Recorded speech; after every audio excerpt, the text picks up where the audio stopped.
Hello, and welcome to Nostalgia Marcana. I'm your host, Doug Leaf. Each episode of this podcast, we'll look back on the movies, TV, games, people, and phenomena that we still love talking about all these years later, and ask ourselves why these bits of pop culture still enchant us today. This week, we'll be revisiting... The world is changing. Who now has the strength to stand against the armies of Isengard and Mordor? To stand against the might of Sauron and Saruman and the union of the two towers.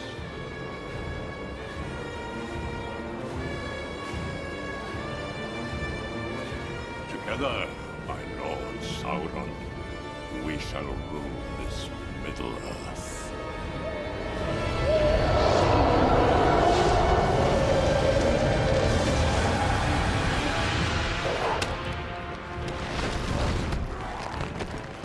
We continue our trek further and further towards Mordor in the world's worst incidents of trying to return some unwanted jewelry. Today we are continuing our Frodo-vember coverage by revisiting Peter Jackson's The Two Towers, released December 5th of 2002. I am very excited, of course, to be continuing on with Frodo-vember, and I couldn't think of two towers of podcasting I'd rather be doing it with than our guests. You've heard them, most recently on this show, talking about The Sandlot. They've also been on before talking about The Land Before Time and The Santa Claus. Please welcome back from the Media Lit podcast, our good friends Randy Allain and Kris Ingersoll. Thanks for having us, Doug. I've got my taters. I am ready to go the distance.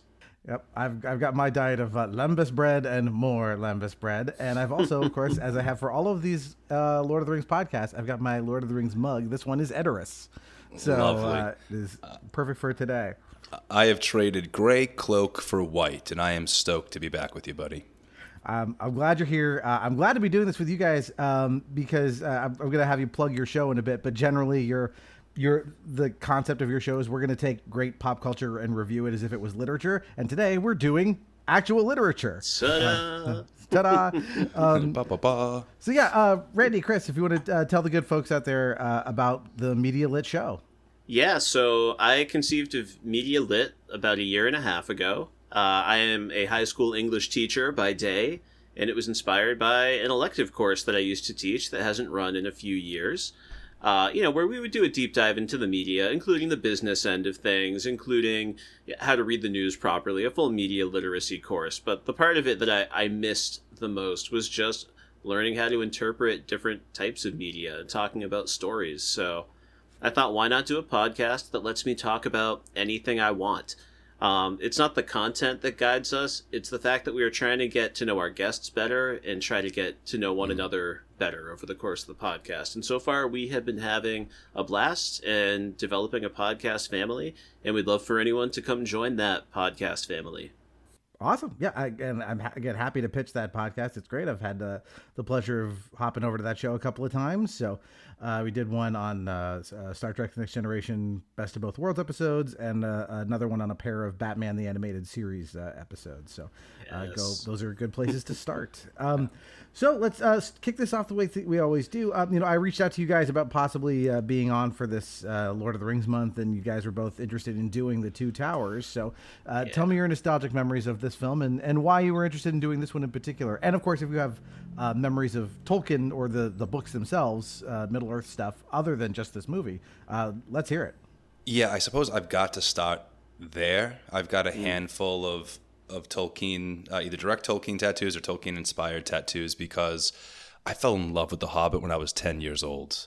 It's like the first book that introduced me into this world of epic literature, of epic fiction. I didn't appreciate what a fantasy story really was until I read The Hobbit at 10 years old. Mm-hmm. I still have the copy from my elementary school library that I neglected to return, and I'm sorry for that, but I love that book, and it still has this little insert.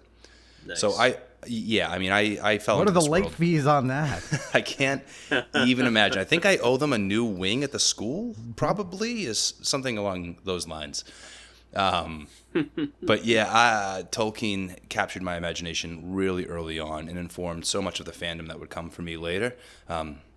So when these movies began to be advertised, when the hype for these films started to come out as like early high school for me, I couldn't believe it. And I was like chomping at the bit to see what this world could look like on the big screen because it looked so beautiful in my mind. And I remember just the breathtaking visuals and the way that gripped the imagination of so many people in my world that I didn't know could ever like this kind of genre storytelling. I think that's probably my experience with these films, how I can best define it. It was like uniting media. There were all kinds of people, jock and drama kid alike, who were into Lord of the Rings. And so Fellowship had started it. By the time Two Towers came around, you knew who your favorite character was. You knew who you would be cosplaying. You knew which action sequence you were excited to see. I had very quickly laid to rest the idea that these films needed to be some sort of carbon copy of the books. Mm-hmm. By the time Two Towers was coming, I was like prepared for the idea that they are beautiful adaptations. And what was important was that the themes were accurately portrayed and communicated. Not that every single detail of which character said what and when, that's not what I needed to be concerned about. So I think that was important for Two Towers. 'Cause I do think, maybe it's because I've so recently read the Two Towers novel, this is an adaptation with a lot of adaptive choices. And it works beautifully if you allow it to tell its story on its own terms. Well, Randy, I'll kick it over to you. Your thoughts on the film and your memories of the film and Tolkien. Yeah, so it's the same for me. It all starts with The Hobbit. I believe I was around 10 years old as well, Kris, when I read it for the first time. I had a friend who recommended it to me. I think it probably went over my head largely, but I fell in love with it. I also had access to some VHS recordings of those Rankin Bass animated films, which I watched quite a few times as a child. So, despite some of the technological advances that bring us Gollum and Smeagol in these films, I always picture the more lizard-like Gollum from those animated films first. I just can't help it because I spent so much time with them. And when this film trilogy came out, the epic scale was incredible. I appreciated every second of it. While I never blamed the movies for this, even though I love the movies, I always think about how impossible it is to capture the full weight of the journey when you've put all the time into the books. And I think that partly has to do with the epic scale, and it partly has to do with how I read Lord of the Rings, which I did not read until middle school. And I read this on a 6-week cross-country road trip with my family. My parents were both in education. They took us on this massive vacation. I did not have any sort of Walkman or a Discman situation. We did not have any car televisions or screens. And I read all of the Lord of the Rings over the course of this trip, which was a great way to pass the time. But I was also, passing through the diverse geography of America. I was in Carlsbad Caverns when I was reading about characters deep inside of these caves. I was driving across the plains and reading about the riders of Rohan. And it made it a particularly magical experience. And the last thing I have to mention, specifically with the Two Towers, specifically with our guy Legolas, surfing down a staircase on a shield. I believe it was the summers of, shortly after this, the summers of 2003 and 2004, I believe. I was an archery instructor at a summer camp for my job. And I would say about 75% of my job was explaining to kids that, that they could not attempt to do the same arrow tricks as Legolas, with the little fiberglass bows that we had available at camp. So I think back fondly to those times. But yeah, I got to talk a lot of Lord of the Rings in that job, in that capacity. And that all came rushing back to me as I watched Legolas fire over long distances, fire double arrows, all that good stuff. So I love these movies. I loved becoming an adult as these movies came out. These theatrical releases were coming out like as I was in high school and I was in college. By the end, I was, starting to be able to like go out to the movies on my own with my friends and see these characters face down a voyage ahead of them. Being a high school drama kid with these movies was a pretty magical time. Yeah. Oh yeah. I can imagine that. I was in college. I graduated college in 2002, so I just graduated when this came out, and so I'm not going to go through my whole history with these works in Tolkien. I've done that on the last 2 episodes, but specific to the Two Towers, like as I said, I was in those last episodes, I was over the moon for Fellowship, and I was all in at that point. So my memories of this were like scrounging for any scraps of information I could get about this upcoming movie. That included like rewatching the featurette on the Fellowship DVD where they were promoting it. Yep. Yeah. This is back in the days before someone on YouTube would be telling you what's in every freeze frame. So I've had to do that work myself. Obviously, a lot of the hype for this surrounded Gollum, and in particularly the tech for Gollum. This is not going to be a tech-heavy podcast. We're not going to be talking a lot of the like cinematography, filmmaking tricks to this stuff. But I do want to definitely spend some time talking about this because it was such a lightning rod attached to the film. Gollum was a character I was incredibly intrigued by because of The Hobbit, which I read as a kid. And like you, I loved that Rankin Bass version of him. So I was, like on pins and needles to see what they would do, because we got flashes of him in Fellowship, but virtually nothing. And so when those images started to trickle in of what they were doing, it was mind blowing in 2002, and going back to rewatch it, in like 4K, I'm like, this still looks better than most CGI that's released now. Yeah. And it's probably the single best integration of animation and live action outside of Who Framed Roger Rabbit. Like it's the way in which Gollum appears to be real and interact with real things on screen. There's a handful of shots where things are, you can see it's a little dated, but by and large, like this is as effective now as it was 23 years ago.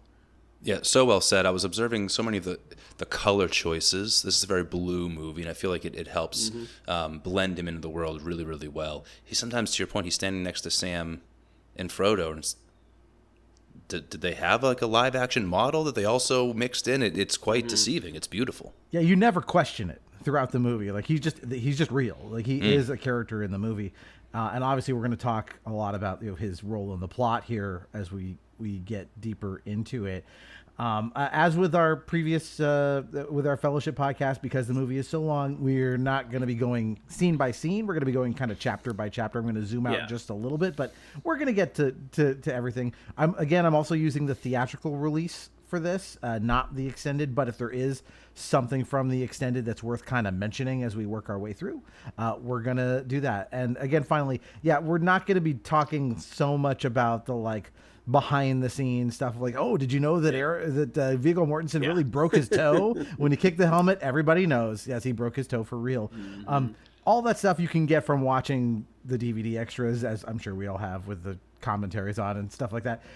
So this is more about the themes of the work, our emotional connection to it, and that's what I think we're going to be focusing on as we go through. A few other things to mention. Of course, again, the writers, directors, the score, all that. It's all the same. We'll mention the new cast members as they come up for this movie. But I just wanted to point out it was nominated for 6 Academy Awards, including Best Picture. It won for Best Sound Editing and Best Visual Effects.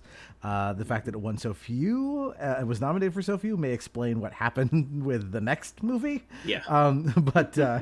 Anyway, guys, any other kind of like overall thoughts, impressions, memories of Tolkien you want to talk about? Kris, I'm going to ask you, you said Tolkien tattoos. I saw one was in Elvish. What does it say? Oh, yeah. It says, then Ilúvatar spoke. It's just like an abbreviation of a quote from the Silmarillion that like means the world to me. Damn, you went deep. You went into the Silmarillion for this. Oh, yeah. Wow. Kris doesn't mess around. No kidding, yeah. I didn't want to derail us. Since you asked, I realized as we were chatting, within arm's reach was my recently purchased Irish language copy of The Hobbit. Why did you purchase an Irish? I know you're Irish. You just took a trip to Ireland. I went there on my honeymoon as well. I love it there. But awesome. What was with the Irish copy of Il Hobbit? We love to have An Holbed. We love to have different editions, right? Because we're book folks. But I think I love the Irish language. And so I've been sitting down with this book and with my English copy of The Hobbit. And I've got my little notebook. That's why it's in arm's reach. I've been jotting down vocab and trying to discern the language through the context of the existing book. And it's led to two things, which is an increased appreciation for the language itself. And already, just in 2 pages, an increased appreciation for the story, because the language requires certain rephrasings. There's not a lot of one-to-one translations, so it's how did the translator express the same idea differently, which gives me a new appreciation for the idea itself. It's been great. That's awesome. There's that whole historical element of the books too, so digging into one little corner of that world is probably really helpful just for immersion's sake. Yeah. And I like that you actually picked a real world language that could have some use as opposed to trying to just learn Elvish. Yeah. All right, so let's get into this thing. So we open with what I'm calling Chapter 1, The Foundations of the Earth. The familiar sounds of the Balrog standoff fill the air as we float over and through the misty mountains to see Gandalf once again dragged into the abyss by the Balrog. But this time, we follow him and the beast clashing into the deepest reaches of Middle-earth. Just a short little cold open, but if you want something real cool on the side of a van, you could do a lot worse than this image. I mean, first of all, you guys said you had read The Lord of the Rings by the time you saw The Two Towers, so you knew Gandalf was coming back. Mm-hmm. Kris, what about you? Yeah, same. I had already read the story, so I knew he was coming back. Yeah. All right.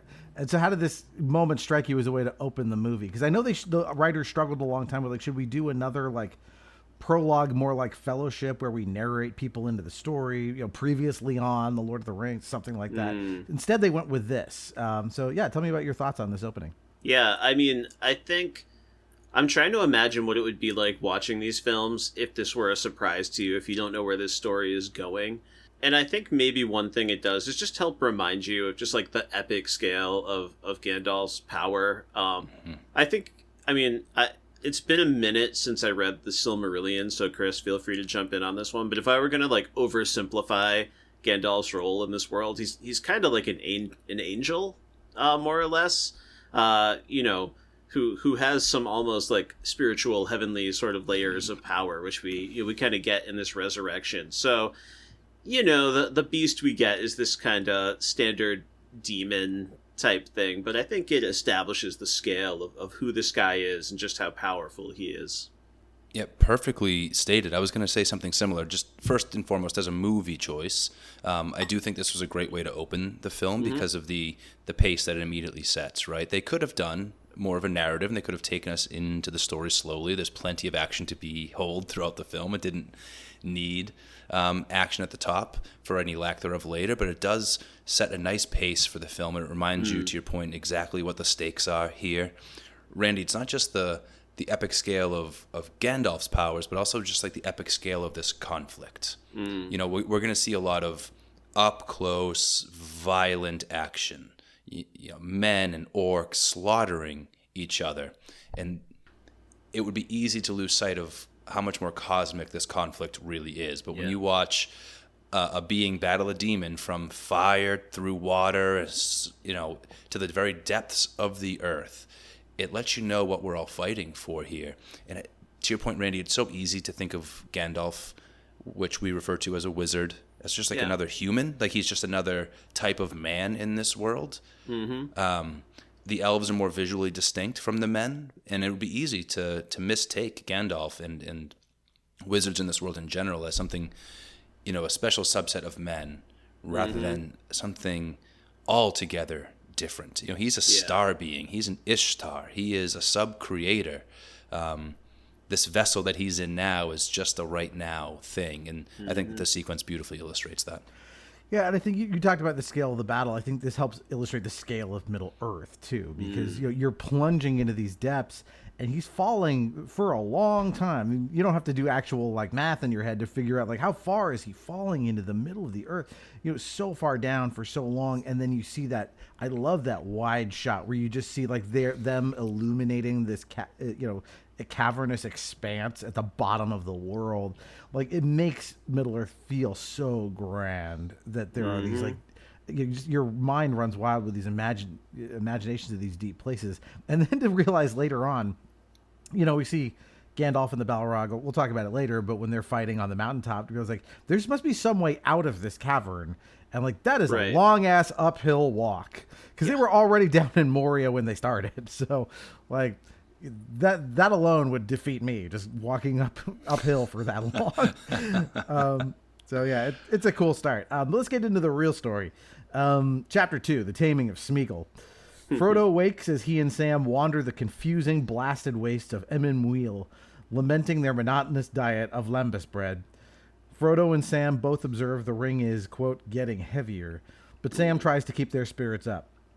A bad smell heralds a dangerous visitor, and the next night, Gollum tries to steal the ring back.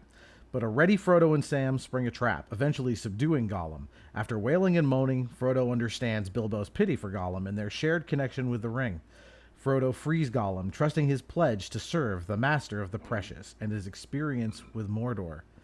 Gollum leads them out of the labyrinthine landscape toward the Black Gate. Maybe he does deserve to die.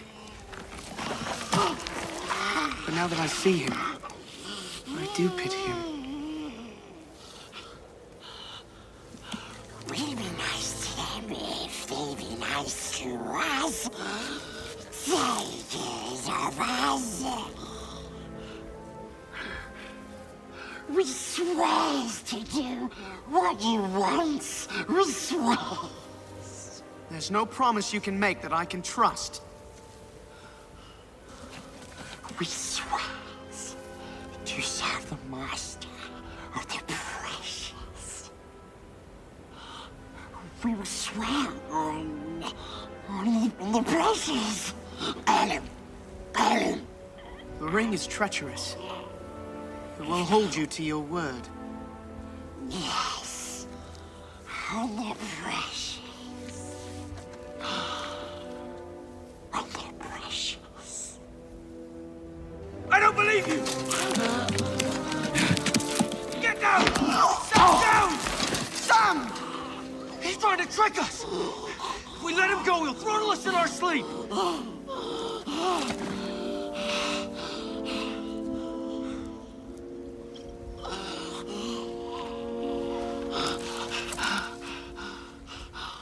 You know the way to Mordor. Yes. You've been there before. Yes. Here we are with our real first scene with Gollum.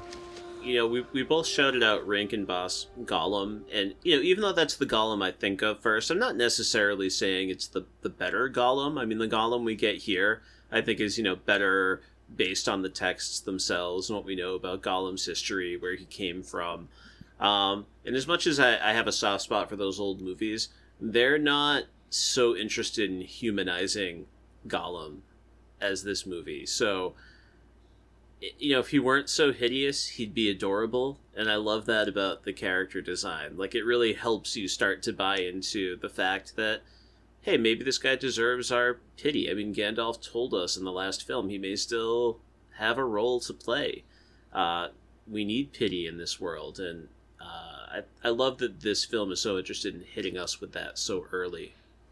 Yeah, Kris, how about you? Has any on-screen creature ever been more pathetic than Gollum in this moment as he's being subdued and finally giving in, right? He's like, he hates all of this. He hates himself. He hates this desire he has for the ring. He hates what's about to happen to him. He's so pitiable. And to your point, Randy, he's like just shy of cute. Yeah. He's got those big, big eyes, but there's something in the voice and in the mannerisms that keep him from ever quite crossing that line. So you can empathize with him, but you also see what a danger he remains. You can see that you can equally understand Frodo's position and Sam's. Yeah. And I think for that reason, this is such an important moment for us with Frodo, right? This helps the audience empathize with Smeagol and understand Bilbo's position, but it really helps us come to appreciate Frodo all the more. He's so quickly moved to pity for this creature. And yeah, he's been primed by Gandalf, but he makes that shift pretty quickly. And they are in a literal survival situation when pragmatism really should be winning out. You know, Sam is probably right here that it would be much more efficient to just kill this thing and be safe and be rid of it and find their way to Mordor one way or the other. But that's not where Frodo's at, and that tells us so much about him, about his core character. Super important to this film. Yeah, and as you said, I think this reflects more on Frodo than it does on Gollum. I think so when Gollum is like, we're going to trust him, we're going to make this choice, we're supposed to understand, I think, that we like Sam should be worried about Frodo's judgment here. And like you can argue, Frodo is continuing this line of like, I'm going to pity him. There's also a concern about like, is he allying with this thing because they're both now like kind of, you know, in the Precious Club? You know, there's a little of that too. You know, because nothing about this interaction with Gollum suggests he should be trusted. Like he literally just tried to kill you and take the ring. So everything about this says like he's not good. We haven't gotten to anything yet approaching like the potential redemption for this character that will come later in this film, right? We're not there yet. Right now, he's just literally a thing that's been trying to kill them and is now, you know, they have him, you know, they even take the rope off of him, you know, they have to because it's as was revealed in the extended edition, it's a magical rope that is making him wail and scream, and they can't have that for stealth reasons. So, yeah, but you're right. Like his like wretchedness in this moment, the voice as he's like kind of like crying, sort of. And I think they obviously they lean into the dual personality here even more so than in the book. But a lot of that just is like the simple like language construct. We'll be nice to them if they'll be nice to us. Like the we and the us stuff as he's doing that. Like this really is a great introduction for this character. And setting us up, because, like, again, we're going to kind of go through a roller coaster with him in terms of how we feel about him. So this is the right place to start out. Yeah, they did spend a day working their asses off to go in a big circle around a cliff. So I guess they do need this guide. Yeah, we have to assume that, this place really is so confusing. You know, probably magically so, more so than practically so. All right, Chapter 3, Uruk's on the run. The Uruks are on the move with Merry and Pippin, smelling their companions in pursuit. Pippin drops a Lothlorien leaf clasp for them to follow. Aragorn, Legolas, and Gimli do follow, though Gimli is better over short distances than sprinting. The trio find the clasp and gaze upon the lands of Rohan. Aragorn senses some evil forces in play here. Legolas sees their quarry in the distance, heading towards Isengard. Their pace is quickened. They must have caught our scent. Hurry!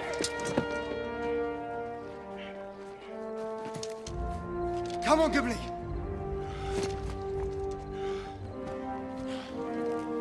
Three days and nights pursuit. No food, no rest. No sign of our quarry, but what bare rock can tell.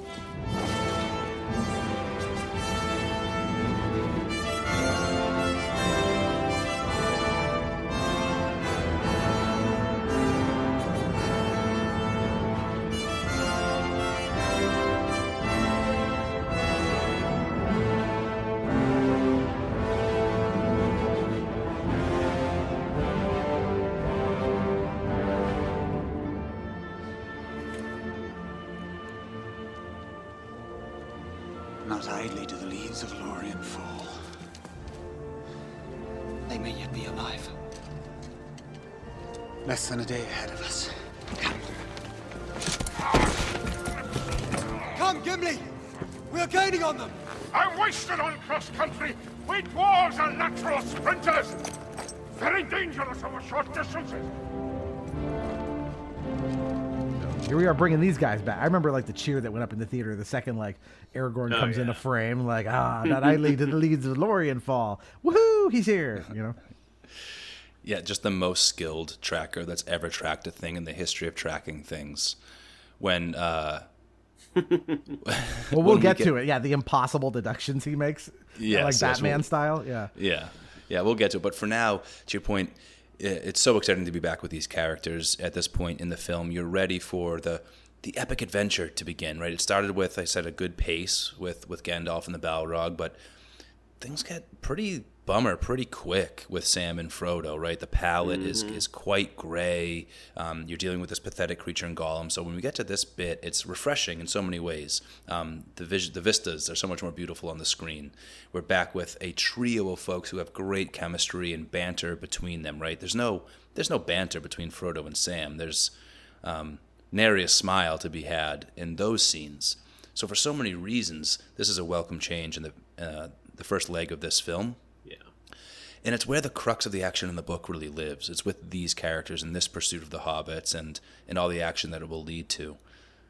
So yeah, a very welcome change. Yeah, absolutely. We just get to enjoy like this budding friendship between Legolas and Gimli, which was one of my favorite parts of the book as well. And you know, Orlando Bloom mostly has to be a beautiful statue in this movie, but like, man, he is statuing like nobody has ever statued before. He can jump up on a ledge or a precipice and just be like this perfect porcelain doll. And I love that contrast to Gimli's, walking short man complex that he's bringing us at every moment. So yeah, total fun. Aragorn's just the coolest person ever. And yeah, let's go. Yeah, Legolas has a couple of moments to be funny, and be charming, but obviously they lean heavy on John Rhys Davies as Gimli. And here they really kind of turn him loose in the way they hadn't in Fellowship. Like he's funny and charming in Fellowship, but here, like, he is the comedy engine for a lot of the jokes in this movie, and you couldn't ask for a better person to put that on their shoulders than John Rhys Davies. I mean, I'd be pretty grumpy after running without stop for 3 days and nights, carrying all the shit they're carrying. I can't believe they can run it all. Yeah, like they must be in impossibly good shape. And so are the Oryx, to their credit. Like they're running too. Like the idea of like just running for that long all day, every day it's hard to imagine. I'm already upset about it. We've already established that Aragorn knows like almost nothing about all the different Hobbit meals. Yeah. Right. Well, no one's feeding Merry and Pippin, that's for sure. So chapter 4, the world is changing. Saruman speaks to Sauron and us about their looming two towers and the seeming inevitability of their success. More trees are felled to feed Saruman's war effort and the fires of industry. More Uruks are birthed. Saruman recruits wild men and commands them to raze the villages of Rohan. A Rohan woman puts her children on a horse and tells them to reach Edoras to raise the alarm, and they take off as Saruman's forces descend, massacring the village and setting it ablaze. So this is kind of our stakes here. This is our like dry run for what's going to happen in Return of the King. Really a brilliant adaptive choice here. I think this is where upon my rewatch I was really appreciating the choices made to ensure that the story is still comprehensible without every little detail needing to be on screen. And what's interesting is that they've chosen to put something on screen that you don't really see in the book here. Like a lot of this damage, these early pillages at Rohan, the establishing of Isengard and all of their army there, you don't witness in the book. So inserting this monologue from Saruman to help us understand the ways in which this world is changing was a brilliant device. It kept the film moving forward so we can get to where we need to go eventually in this movie, end up at Helm's Deep. But to your point, really establishes the stakes in an interesting way, and it accounts for so many pages of the book with just this monologue. Helps us really understand his character. Yeah, and like unfortunately, we can look to the real world, and when someone is looking to destroy and pillage, they will wear you down with every small attack that they can along the way. So to see that playing out here, but also front of mind for me is just, again, Gandalf's warning to Saruman from the last film. There's only one Lord who can wield the power of this ring, and he does not share power. But Saruman is like right in this like reverse pyramid scheme on his way to the bottom. You know, we'll see Wormtongue a tier below him, thinking he's going to get a share of the power. So I love the way they set that up thematically. Yeah, right. I mean, because this is very much concerned with. I mean, this is Saruman's movie, really, in terms of his play here for power. And at first, this seems like a smart move, right? We're going to erode Rohan bit by bit, and so that when Gondor needs them, they won't be there, right? We're going to take away one of the support structures for men by destroying this relatively weaker country first from the inside out. But what it ends up doing, of course, is sort of rousing the beast, you know, in a way of like they are. It's Saruman not realizing he's actually sowing the seeds of his own downfall by doing this. Yeah. One last visual note from that sequence: is there anything grosser than a newborn Uruk or orc? Some of the visual choices, you can't award everything all the time, but my goodness, it looks so real and so horrifying. And who imagined what it would be like to birth a demon creature from like the mud? Yeah, they show it in Fellowship. We didn't talk about it on that episode exactly, like the dynamics of that. But yeah, like Gimli jokes about dwarves springing out of holes in the ground, but like Oryx do. Like they are like somehow like.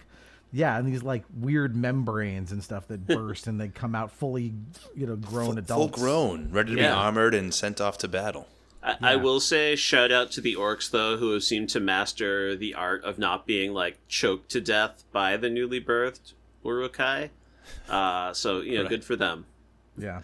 Come out swinging.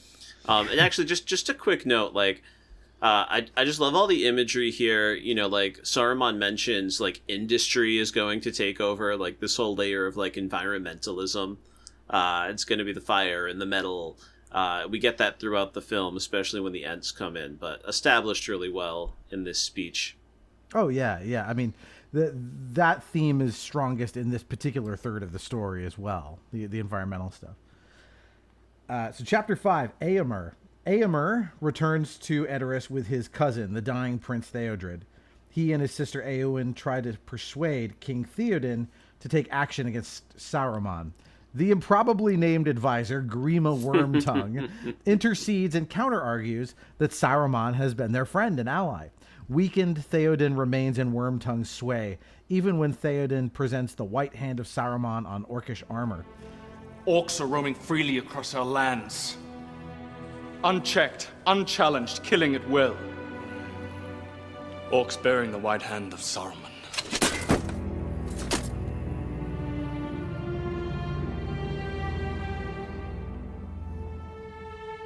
Why do you lay these troubles on an already troubled mind? Can you not see? Your uncle is wearied by your malcontent. Your warmongering. Warmongering? How long is it since Saruman bought you? What was the promised price, Grima? When all the men are dead, you will take your share of the treasure.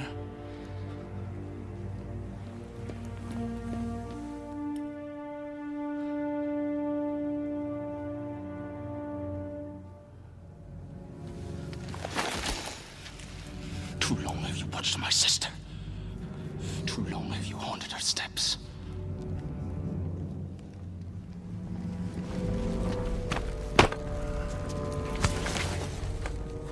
You see much, Éomer, son of Éomen.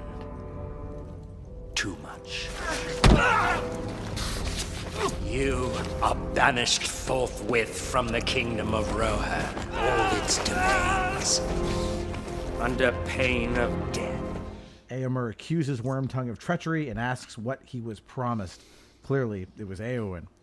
Wormtongue uses his influence to have Éomer and his men banished from Rohan. So this is our introduction to the political situation here in Edoras, the capital of Rohan. And I love this idea of like we're entering this situation. We're not coming in at the beginning. We're coming in when like things are already very, very bad. Kris, you posed a question a minute ago. Has any creature ever looked more pathetic on screen than Smeagol? Perhaps our king here under the influence of Saruman and Wormtongue. I thought you were going to say, is anything, compared to when I asked if anything's more gross than the birth of an Urukai, it might be the way that Wormtongue looks at Éowyn in this sequence.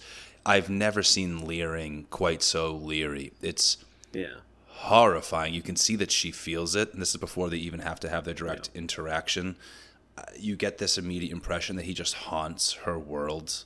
This leering creature in her uncle's house. It's horrifying. To your point, Doug, it establishes the political stakes really, really well, and it's so painfully familiar to us. Oh, yeah. So painfully familiar. The whisper in the ear of the powerful one, who so clearly everybody else around can see the obviousness of the ruse. When the white hand comes up and no longer can it be denied, it's like, oh, why are you bothering him with this?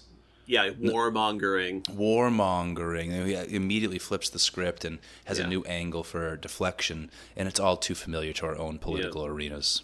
Yeah, definitely. Yeah.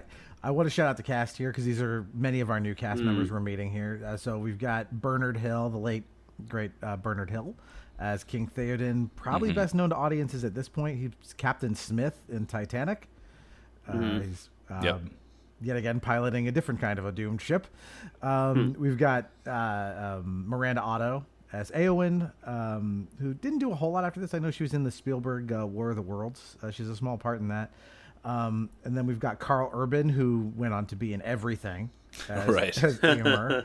And Brad Dourif as Wormtongue, who's, again, probably best known. He's the voice of Chucky in the Child's Play movies. But yeah, a million, great character actor, a million credits to this guy's name. And I love the, Shakespearean dialogue they put in his mouth. There's going to be a scene coming up with him and Éowyn where, they really lean on his ability to, words are his power. He doesn't wield a staff. He doesn't have a blade. His power is words. And, he, for as, gross as he is, if your immediate reaction is revulsion, the problem is well, why would anybody listen to anything he has to say? So he has to be pretty slick with the way he talks to overcome that. Yeah. Yeah, he was giving me Lara Strong on this rewatch. In just the worst way for all the House of the Dragon heads out there. Yeah, that character does not exist without Wormtongue, for sure. Right? Totally. Yeah, he's the evil vizier archetype, which we've seen in many, many stories going back way before this one. And then the banishment of Éomer, again, we're pulling out support structures. This guy commands a fairly sizable battalion and a lot of loyalty among, he's liked amongst Rohan. So it's we got to get him out of here, right? Again, no modern political parallels to see at all about firing well-liked people who hold the government in check. All right. Chapter 6, the pursuit continues. Aragorn, Gimli, and Legolas continue their chase across Rohan. The next night, the Uruks and Orcs take a breather. The enemy takes time to chop firewood from nearby Fangorn Forest. Merry notes the noise of the trees and tells tales of talking, moving trees. The hungry orcs consider eating the hobbits, but the Uruk forbids it. An orc suggests they don't need their legs. The Uruk beheads the hungry orc, and meat is back on the menu. I'm starving. We ain't had nothing but maggoty bread for 3 stinking days. Why can't we have some meat? What about them?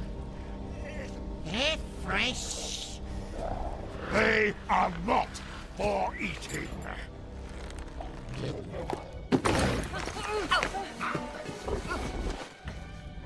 What about their legs?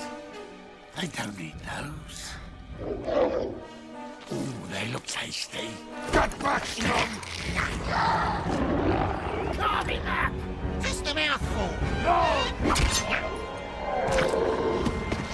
Looks like meat's back on the menu, boys!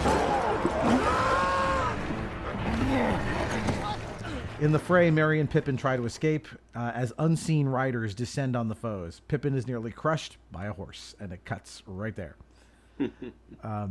This was such a meme too. The meat's back on the menu, boys. That. Yeah. I've seen that a million times. That's Andy Serkis, by the way, doing double duty, not only as Gollum, but a lot of the incidental orc voices and stuff are him as well.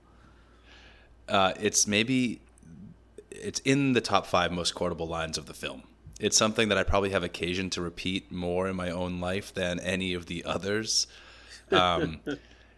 Sit down for like a nice barbecue spread with your buddies, and you have to announce that meat's back on the menu. It is like, I guess all of this stuff, we talked about it before with our trio, there's like some levity kind of woven throughout that helps to alleviate how horrifying it all would be otherwise. Yeah. So it's just horrifying otherwise. I love these movies, but one of the things you just practically don't have time for is like all the songs, all the background, all the pauses. But one way well, get ready for the Hobbit trilogy. Oh yeah, all the songs. God. We know how that went. Yeah. Too soon.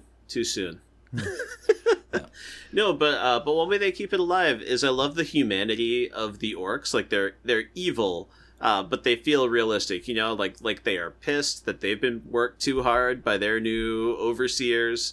And they're hungry. They want some food. There's something lived in like that. They could just be creatures, but they're more complicated than that, which is really cool. Yeah, and I think this does just enough to tell us that they're not on the same side, even though they're on the same side. Like the idea that some are Mordor orcs and some are Saruman orcs helps to come across here a bit. Yeah, and also, like, they're not all going to get along, right? This is a group of, like, angry monsters. Like, you would expect kind of some infighting, the way they try, what about their legs? They don't need those, that kind of stuff. Like, it's gallows humor, and, like, Peter Jackson and company are very good at horror things and also, like, macabre humor. And I think that, when they can't rely on, like, Merry and Pippin for, like, actual upfront jokes, they're going to do this. And this is also the beginning of them starting to mature as well throughout the story, from being the liabilities they are in Fellowship to having some value here as part of the company. And so we go to chapter 7. This follows right on. Blood has been spilled this night. The next morning, the trio is waylaid by Éomer and his men on their way out of Rohan. After a tense standoff, Aragorn introduces the party. Éomer sadly tells them Theoden's mind has been poisoned by Saruman. He tells them of the white wizard who haunts their land. Aragorn inquires about the orcs they pursue. Éomer says they slaughtered all of them and burned the carcasses. Éomer provides them some horses and bids them farewell. As he says, do not trust to hope. It has forsaken these lands. Saruman has poisoned the mind of the king and claimed lordship over these lands. My company are those loyal to Rohan, and for that we are banished. The White Wizard is cunning. He walks here and there, they say. There's an old man, hooded and cloaked. And everywhere his spies slip past our nets. We are no spies. We track a party of Uruk-hai westward across the plain. They've taken 2 of our friends captive. The Uruks are destroyed. We slaughtered them during the night. But there were 2 hobbits. Did you see 2 hobbits with them? They would be small. Only children to your eyes. We left none alive. We piled the carcasses and burned them.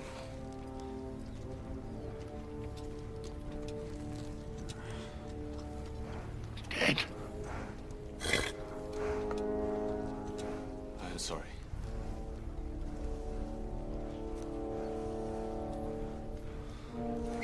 Hasselfeld, Errol!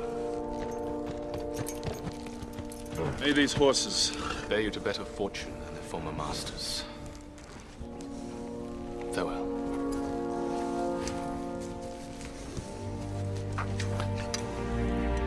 Look for your friends, but do not trust to hope. It has forsaken these lands. We ride north! It's interesting. I mean, we understand that Éomer is going to come back. He will be a bigger part of Return of the King. But like for a major character, it's like you don't get much of him in this movie. But this is pretty effective at like understanding that like again, Rohan is a place of like deep mistrust, and again, things are very, very bad here. Yeah, you can see there's a goodness in him that is so apparent, right? Because at first it is swords and spears, and we surround our heroes, and it's defense first, it's mistrust first, and you can see in him a hesitation to come all the way to where Aragorn needs him to be as a friend in this moment, as a true help. But he needs to do something, right? So even amidst the distrust, he feels for their loss. It only gets him so far. Yeah. Here's some horses, and don't hope too hard. Best of luck to you. It's the best he can offer, and he's one of our really good guys in this world. Mm-hmm. Speaks volumes that that's as far as he can go in this very forsaken land. And I think all I was going to say was just we as the audience feel that hopelessness, because just to tie it back to that cut, which is so brilliant, the horse about to come down on Pippin. I don't think a non-book reading audience probably believed in that moment that he was crushed, but it leaves it's hard to believe how he got out of that moment. Those hooves are coming down. You can almost believe it was a cutaway to spare us the violence, and we're meant to understand that he died. Yeah. So I think the we're feeling equally cameraman certainly had to go to the hospital. Yeah. And just that idea that there is no hope. You know, we can look at the current climate, but you can look at any climate at any point in history. Certainly, J.R.R. Tolkien lived through a crisis or two in his day, but that feeling that you can no longer control what's happening, that there's no point in fighting back anymore, anyone can relate to that. Yeah. So this leads to Chapter 8, Fangorn. The trio finds the pile of burned orcs, and Aragorn, as everyone knows, breaks a toe, kicking a helmet in despair. Their despair quickly lifts as Aragorn reads clues left on the ground to deduce that the hobbits escaped into nearby Fangorn forest. We flash back to the previous night to see that Merry and Pippin were pursued into the forest by the leg-hungry orc, who was crushed under Treebeard's foot. The hobbits are taken by their unlikely Ent rescuer, who claims to be on nobody's side because nobody is on his. He decides to bring them to the White Wizard. Little orcs. It's talking, Merry. The tree is talking. Tree? I am no tree. I am an Ent. Tree herder. A shepherd of the forest. Don't talk to it, Merry. Don't encourage it. Treebeard, some call me. And whose side are you on? Side? I am on nobody's side. Because nobody is on my side, little orc. Nobody cares for the woods anymore. We're not orcs. We're hobbits. Hobbits? Never heard of a hobbit before. Sounds like orc mischief to me. They come with fire. They come with axes. Gnawing, biting, breaking, hacking, burning. Destroyers and usurpers, curse them! You don't understand! We're hobbits! Halflings! Giant folk! Maybe you are, and maybe you aren't. The White Wizard will know. White Wizard. This is our introduction to Treebeard. Played again by John Rhys Davies, who's also Gimli, or at least voiced by him. And what I love about this is this arc with the Ents is Tolkien basically saying nobody gets to sit on the sidelines. It's like what's the line? You don't care about politics. Well, politics cares about you, right? Mm-hmm. This affects you whether you want to sit it out or not, and that's what this whole piece of the story is. So yeah, I'll throw it to you guys about this. Our first meeting with an Ent. I love that the Ents are here. This is one of those things that was so cool reading the book, to actually bring a tree to life. And that's a concept that I think I've loved even more as time has gone on. There's this book I love called The Hidden Life of Trees, that, is a science-y book that's basically trying to argue that trees are more alive and a bit closer to conscious than we tend to treat them. So to have these tree-like beings, these tree herders, I think is a really beautiful sentiment. And they're also doing some of the work that we might get from someone like Tom Bombadil, who there's no time for in this particular story, but it reminds us of that older, deeper, richer world. It's like the happy growth mindset version of the Balrog, right? Not only does it run deep with evil, but it runs deep with goodness, growth, etc. Really beautifully said. I love that comparison. There is deep goodness in this world too, and the Ents are a wonderful example of that. Really good call out.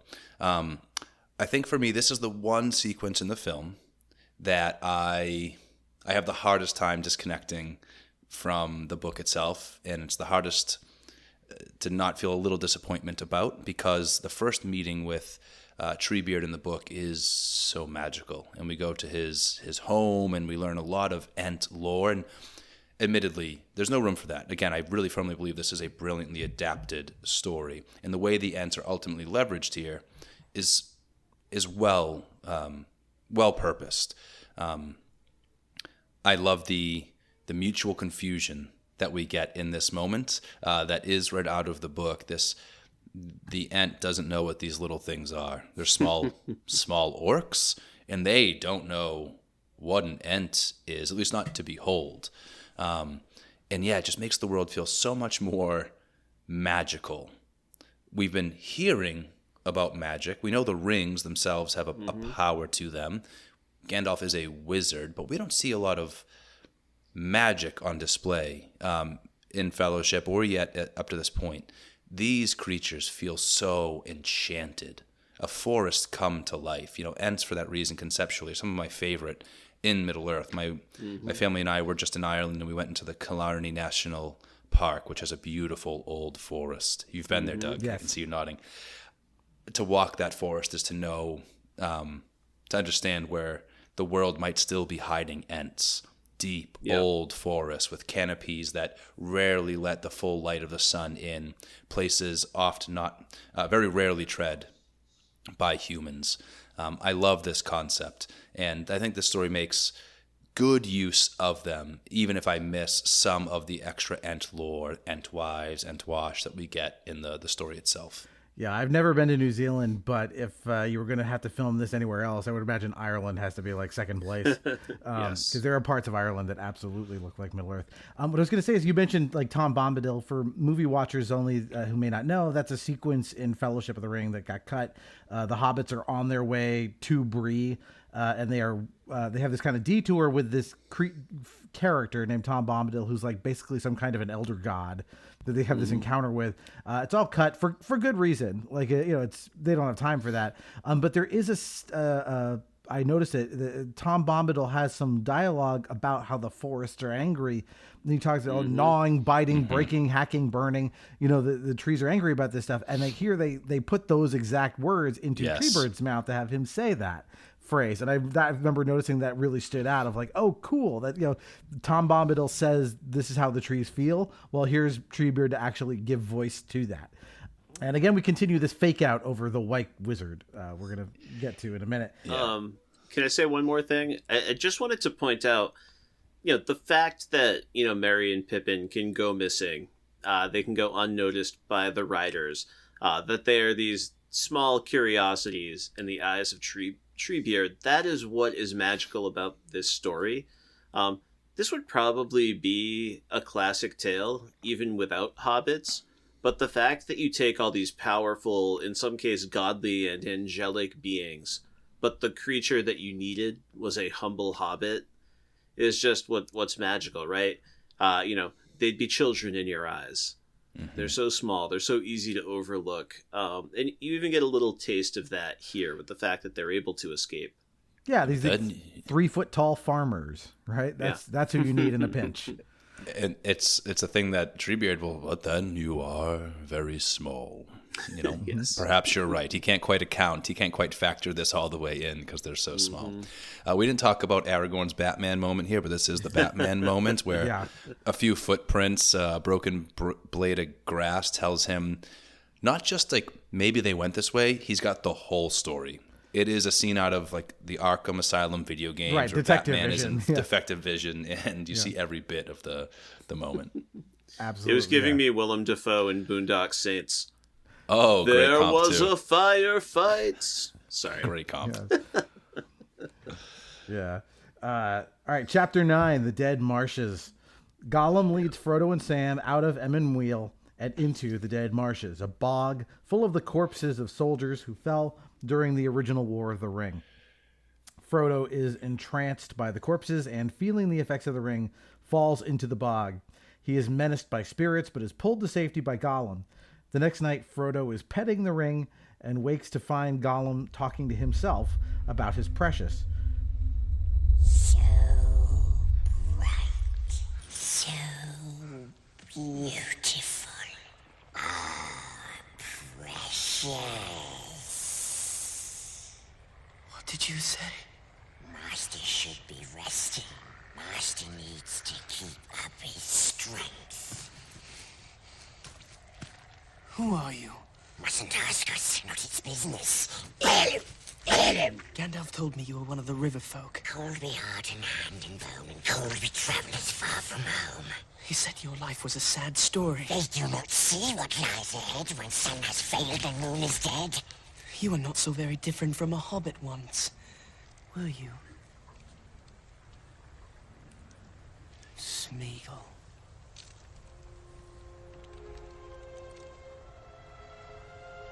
What did you call me?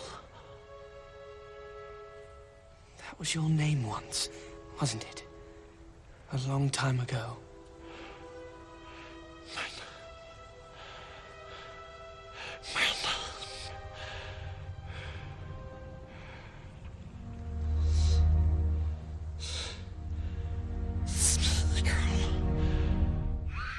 Frodo tries to talk to Gollum about his past and his true name, Smeagol. They are interrupted by the screeching of Nazgul on fell beasts. Frodo, paralyzed with Morgul PTSD, is dragged into hiding by Gollum and Sam. Frodo is tempted by the ring, but Sam comes to his aid, and the beasts fly off. This whole sequence here, I think, is really, again, like a great move forward in the story. We get a little bit of that flash on Gollum's face when he hears his actual name for the first time in, probably 400 or 500 years. I think that's really interesting too. It's really affecting the change that comes over him. This is the first time that we can, despite that that vocal structure where he's using all like the speaking of himself in the plural. This is the first time we really see the break, the separation between those two personalities, and you see it. Mm-hmm. You see how affecting it can be to just hear your name spoken. That's very real in this world. I think about my friends on the street and how very rarely somebody calls them by their name or even gives them eye contact. You can see how very quickly Gollum moves back from creature to being, and I'll separate sort of like an animal versus something more human-like, right? He's very quickly starts moving back towards the light when he's given the smallest bit of decency to hear his proper name spoken to him. Paralyzed with Morgul PSD. I'm going to remember that for a while. That's really perfectly said. I like that a lot. One thing, this is, they don't spotlight this too much, but they this thing about Frodo being stabbed by this Morgul blade in Fellowship. Mm-hmm. They mention he'll carry that wound forever. What we're meant to understand is that's actually a big deal. That that's one of the reasons he chooses to leave Middle Earth at the end of the story. He will never fully recover from those events. And so sometimes he's clutching at the ring when he's in distress, but sometimes he's clutching at that spot in his shoulder where he got stabbed too. Yeah. He's always one step away from becoming a wraith himself. You really feel that here. And just, it's so huge that Smeagol is the one who pulls him up out of the marshes. Especially if you're an audience member who didn't have a background in the book, you're still not quite sure whether or not to trust him. And he doesn't seem to have a lot of good reasons to save Frodo in this moment. Well, he's got the ring on him. That's one. But this is fair. The other thing they that started to layer in here is that sometimes Smeagol or Gollum seems he's kind of stupid. He is animalistic, right? He's wearing this tattered loincloth, his weird pattern of speech. And other times they let you know that he's actually fairly knowledgeable about certain things. As their guide, he knows what the Nazgul are. He's familiar. He knows this whole path through to Mordor. He knows what these bodies in the dead marshes are. How did he come by all this information? And we understand is after the moment in The Hobbit where he loses the ring, he ventures out into the wide world to try and find it. And so he's seen a lot of stuff, more than he lets on. In some ways, they convey it through his imparting of this knowledge. Other times, it's like just like if you look at him as a 3D character model, he's got all these like scars on him, and stuff. He's been lashed across his back. He's got this like discoloration kind of behind his right ear that looks like he's been attacked there. We'll know later he knows all about Shelob. Like he's, Gollum has more going on in his head than we realize. Yep. He's much more dangerous than he looks, right? To see all those scars, to see these few teeth left and scraggly hair, but he's alive. He has scrapped out a survival of some kind in this unforgiving world, despite being quite pathetic and seeming frail and small. When he later will say that he should wring Master's neck, you believe very easily that he could, if he chose to, overcome these two hobbits physically. He's quite dangerous. My only note for Sam in the whole movie is maybe in this scene, speaking of dangerous things, somebody's got to walk next to Frodo. Like, we can't be walking several yards ahead of the ring bearer. Yeah. When we know he's barely holding on back there, and now we have lights in the water that we shouldn't look at too long because they call to us. Just maybe let him walk in front of you is my only note. Yeah, and this, as you said, Frodo like starting to falter, right? So much of Fellowship is about setting this up, about like if the ring's it's gonna weigh on you. These armies are gathering, like all this stuff, and this is now in this movie, like the rent's starting to come due. And I think they do a really good job of selling that, of like, oh wow, like all these things we thought it was going to get worse, and here it is, right? It's actually happening. Chapter 10, The White Wizard. Aragorn, Legolas, and Gimli follow strange tracks deeper into Fangorn Forest. Legolas notes that the forest is old and angry. He senses the White Wizard approaching. They try to surprise the White Wizard, but he repels them and reveals the hobbits are alive and that he is Gandalf the White. I've been sent back until my task is done. Gandalf? Yes. That was what they used to call me. Gandalf the Grey. That was my name. Gandalf. I am Gandalf the White. And I come back to you now, at the turn of the tide. He tells of how he fell smiting the Balrog in the most metal scene in the trilogy. Although slain, he was revived and sent back. As Gandalf's memory returns, he tells them they must ride to Edoras. Gandalf whistles for Shadowfax, the Lord of all horses. Interesting trick they do there with the vocals, that it's like Christopher Lee's audio first, and they kind of like slowly fade into Ian McKellen's voice. That was a nice little touch to make you think, hey, maybe this is Sauron. Yeah, it was clever because I think it seemed that they had resigned themselves to not needing to hide the Gandalf is coming back reveal. Like, understanding this is a very old story. It's had previous iterations, adaptations.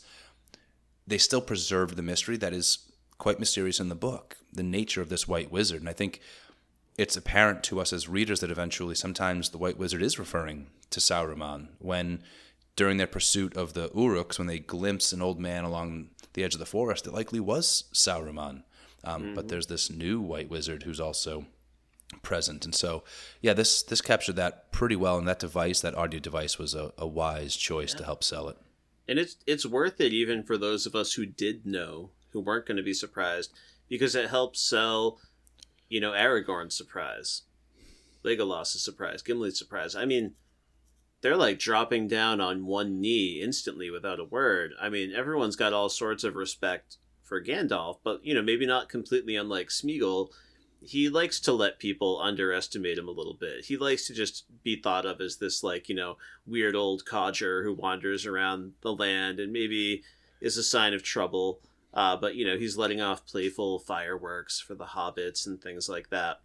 So to see them go from that understanding of Gandalf to like this worshipful stance without words, I love the way they land that.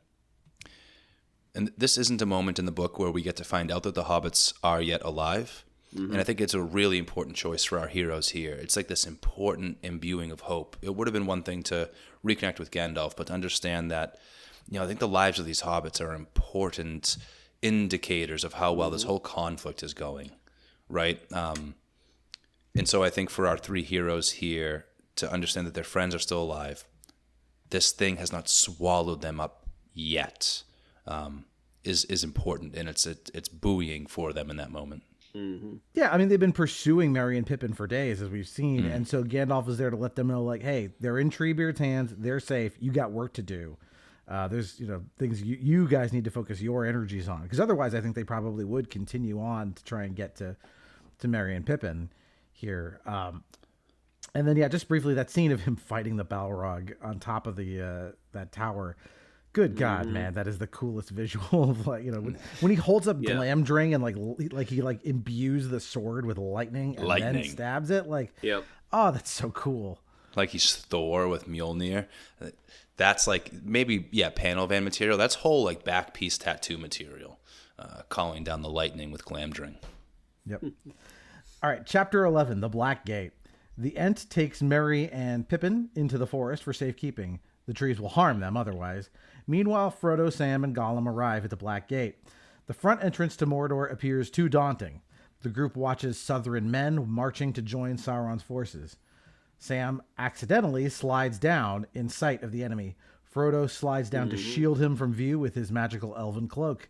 Considering advancing further, Gollum fears that Sauron will capture them and get the ring. He convinces Frodo to take a secret path to Mordor instead, over Sam's misgivings. Good Smeagol always helps. I do not ask you to come with me, Sam. I know, Mr. Frodo. I doubt even these elvish cloaks will light us in there. No, Master. They catch you. They catch you. Don't take it to him. He wants the precious. Always, he's looking for it. And the precious is wanting to go back to him. But we mustn't let him have it.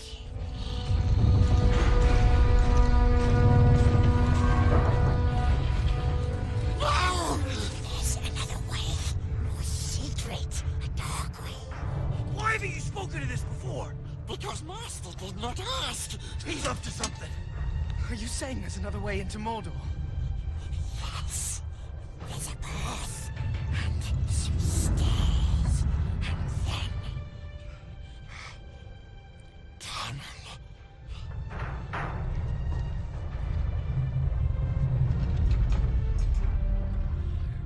Cool, just kind of exciting sequence here. But I like the idea that there's humans joining Sauron's army too. That there's this again, they do this with Saruman, but it's the idea of better to reign in hell than serve in heaven. Kind of that's be on the winning team, I guess, even if it's evil. Mm-hmm. Well, and their anger has been stoked against their neighbors. They've been convinced that they've been oppressed and they've been held back and they have something to fight for, foolishly believing that they will inherit those things on the other side of this conflict, as if the Dark Lord won't just swallow them whole when he's done with them. I was going to say these Southern men also look incredibly intimidating. So it's this idea that, somehow it's more, I think, affecting than just the nasty looking orcs. They're big and hulking and monstrous looking. Yeah. These guys look like they're tight and together and elite. Their armor and uniform is evoking, animals with the horns, and they seem formidable in a way that is different, I think, than the orcs. Yeah, this part's interesting. I will admit, I have a little bit of a hard time reading it too much beyond this imperialistic sort of vaguely racist sort of thing, there's no conversation that the realm of man extends any further than Gondor and Rohan. So it's like we get kind of like this inhuman treatment of these other men. They're not even like in the conversation, but it is a reminder that the world is bigger, that there's more to learn and understand. But yeah, the visuals are awesome. I love me an Oliphant, not just a Timothy Oliphant, but yeah, that's where he gets his name. Yeah, yeah, we'll see them in a minute too. The Oliphants, which are cool. I like this insight into Gollum's psychology here, because what he's saying is like, no, don't. They'll capture you, and then they'll take the ring to him. So he doesn't want the ring to go back to Sauron. He wants it for himself. And so, like, it's an interesting conflict there, because like he is leading them into Mordor. Like, why not just lead them away from Mordor, entirely? But he's still on some level trying to be good Smeagol and help. He's a very conflicted character throughout most of this story. Yeah, I don't think it's all deceit. I think that he is being genuine when he says, like, bad idea, you go through those gates, you're going to die, this whole mission ends, even if it's also self-serving. Yep. Yeah, not to mention, like, he doesn't really play this game, but the deal was bring us to the Black Gate. When they make that bargain, Frodo doesn't really ask for more beyond that. So you could argue he's at the end of his responsibility to these hobbits, but he hangs on. Yeah, and also, what are you really going to do? You get to that Black Gate, and like, you're not sneaking through that. There's no way. There's nowhere to hide. There's no cover. There's like thousands of dudes. Like, this is not a way into Mordor for you. And you have no idea what's on the other side of the gate. You could walk through that gate to just many, many more dozens of men just standing there in formation waiting for you. How are they going to cross that expanse between the bottom of this mountain and that gate? None of it was thought through. We needed Smeagol in this moment, even if the magic of those elvish cloaks is extremely effective and impressive. Yep. Chapter 12, Edoras. The company arrives at Edoras. Éowyn tries to tell Theoden of Theodred's death, but he is too far gone. Éowyn mourns her cousin as Wormtongue plies his poison words upon her, but she resists. Oh, he must have died sometime in the night. What a tragedy for the king to lose his only son and heir. I understand. His passing is hard to accept, especially now that your brother has deserted you. Leave me alone, Snake! Oh, but you are alone. Who knows what you've spoken to the darkness? In the bitter watches of the night, when all your life seems to shrink, the walls of your bower closing in about you, a hutch to trammel some wild thing. So fair, so cold, like a morning of pale spring still clinging to winter's chill.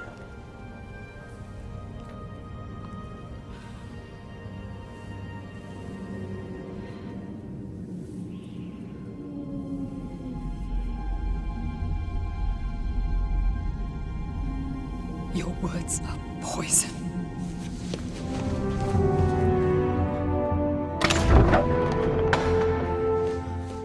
She watches the company approach. When they arrive, they surrender their weapons, but Gandalf persuades the guard to let him keep his, quote, walking stick, end quote. While the trio manhandles the Rohan guard, Gandalf performs an exorcism upon Theoden, forcing Saruman's magical influence away. Theoden's spirit and body are restored, and Wormtongue is given the old heave-ho. Theoden would kill him, but Aragorn stops further bloodshed as the curse slinks away. This scene, like, there's so many good moments within this little, like, part of the story as they, like, they sneak their way in, like, oh, you wouldn't depart, let an old man from his walking stick. Like, they go through that. And I love the wink Gandalf gives them, just like, amazing. Just great work from Ian McKellen here. Yeah. And then, that whole, like, the unveiling, right, where he pulls off the cloak and, like, he's, like, glowing white. Like, out of my way, Saruman, you don't have any power here. The power of Iluvatar compels you. That's exactly right. And how great is the effect on Theoden as we watch him physically transform, come back to himself. I don't know that the physical description in the actual text suggests such a drastic change in him physically. What a great choice to manifest all that inward rot and all the cobwebs in his mind. They seem to be manifesting outwardly. He looks like he's literally covered in cobwebs, and watching him return to himself is it's not quite Michael Jackson in Thriller going from boy to wolf, but it's really, really, it's a drastic change, and it looks quite believable as it happens before our eyes. Oh, yeah. Yeah, I'm thinking of the reverse quick aging in The Last Crusade. Yeah, right. He chose poorly. Right. But yeah, it's a great way to drive home theme when you don't have as much time to linger on the words and get inside of people's heads and into the history. Another thing that struck me watching this sequence, it was the first time I had watched Two Towers since back in January. I went to see War of the Rohirrim, it was okay. I had a good time at the movies seeing it. But I kind of realized in real time watching the movie how well that animated film worked on my nostalgia, because it's playing up these visions and locations. And I was like noticing I did truly feel extra sort of like bought in as we approached these locations than as we eventually get to Helm's Deep. So I guess I just probably made someone at Amazon very happy by saying that. That was their best case scenario. And in this moment, it worked for me. Yeah, the other thing I was thinking about here is, we spent so much of this movie and part of the next movie with Theoden really not believing in himself, right? This has taken a toll on him because he doubts himself at every turn after this, because he's been, he can't believe what's happened to him, that he allowed this to happen to himself by trusting Wormtongue, that, we don't have a good sense of how long this has been going on, right? So who knows how long he's been under Wormtongue's sway like this. So I think having that transformation be fairly drastic helps sell that, right? That like he's, for however long he's been trapped as like, a husk of himself. I have not passed so far in death to bandy crooked words with a witless worm. Stop. I told you to take the wizard. Stop! Theoden, son of Thengel. Too long have you sat in the shadows. I would stay still if I were you. Hearken to me.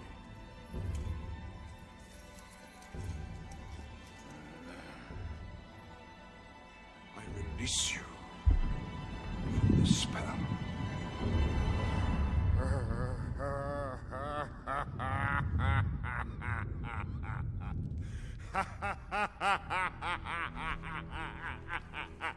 You have no power here, Gandalf the Grey.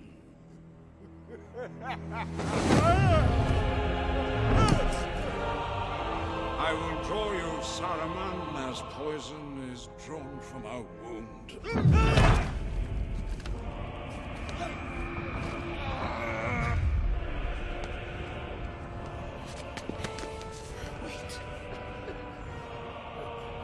If I go, Theoden dies. You did not kill me. You will not kill him. Rohan is mine. Be gone.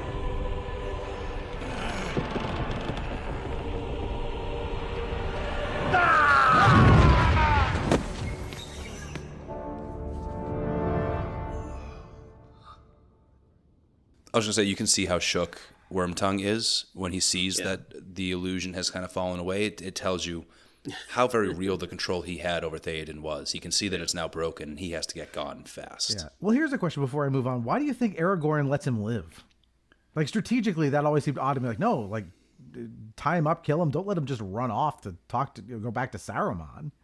Right. I think it's tough to find a thematic choice in the film for it. I think it makes sense in the text because it doesn't feel so glaringly obvious that he was most certainly deceiving. Like, he's kind of keeping up appearances within the court right up until he disappears and slinks off to Isengard at some point. You know, I think Theoden's even going to have him ride into battle with them. Like, they know the ruse is up, but they haven't quite exposed him in the book. They haven't said outright, we know what you've been up to, dude. So they kind of put him in tough positions in the book and make it reveal itself that way. So in this regard, where the Band-Aid's just torn and it is so black and white, it's hard to find a good choice other than they needed him to be in Isengard later. Yeah, Aragorn operates on different rules, maybe, but you know, I suppose you can kind of lump it in with the idea of pity, not always turning to the sword. That might be a little bit of reverse engineering on my part, but I can live with it for that reason. Yeah, I don't think it's pity, because I think my suspicion is keeping him around keeps him too close to Theoden and maybe doing something again. So you need him either dead or gone. And they figure if he runs back to Saruman, he can't do any more damage from there anyway. And he doesn't tell Saruman anything Saruman doesn't already know. So that was my way of trying to work on it. It always struck me as a little weird of like, no, my lord, enough blood has been spilled on his account. I'm like, I don't know. No, it's really? I would say it's a good question because we'll hear Wormtongue explain the one vulnerability in Helm's Deep later in the film to Saruman. So it's a valid question in light of that later. It does feel like he lived in order to give this extremely vital piece of information, like how to destroy the Death Star, to Saruman. There's like one little button you got to press and you can really do some damage. Yeah. I was just going to say, I came up with this in the moment, but now I kind of want like a Kill Bill moment. It's like, tell Saruman. Right. That we're coming. Tell him that we want him to know that we're coming. Tell him that we want him to know that we want him to know. We don't get that, but that's my headcanon now. I love that. And maybe more simply, right, I think it was a wise choice to put that moment right outside in front of the people. You can see the folk of Rohan kind of aghast at their king standing there, sword drawn, and it all, just maybe for optics, it makes sense that Aragorn would be like, hey man, it's more of like a not here rather than don't do this, but at least that was probably a wise choice to put it in that moment and like not slay this man in front of the children. Yeah. All right, chapter 13, Where is Theodred? Theoden and Gandalf stand at the tomb of Theodred. Theoden cries over what he has allowed to happen. He rues living to see the last days of his house and that no parent should have to bury their child. Gandalf offers words of comfort bilingually. He then spies the children previously dispatched to Edoras approaching, who collapse. Éowyn, Gandalf, and Theoden discuss what to do about the gathering danger of Saruman. Gandalf counsels the direct approach. Aragorn counsels him to call back Éomer. Theoden will not risk open war, but Aragorn states war may come to him anyway. Éomer cannot help us. I know what it is you want of me, but I will not bring further death to my people. I will not risk open war. Open war is upon you, whether you would risk it or not. When last I looked, Theoden, not Aragorn, was king of Rohan.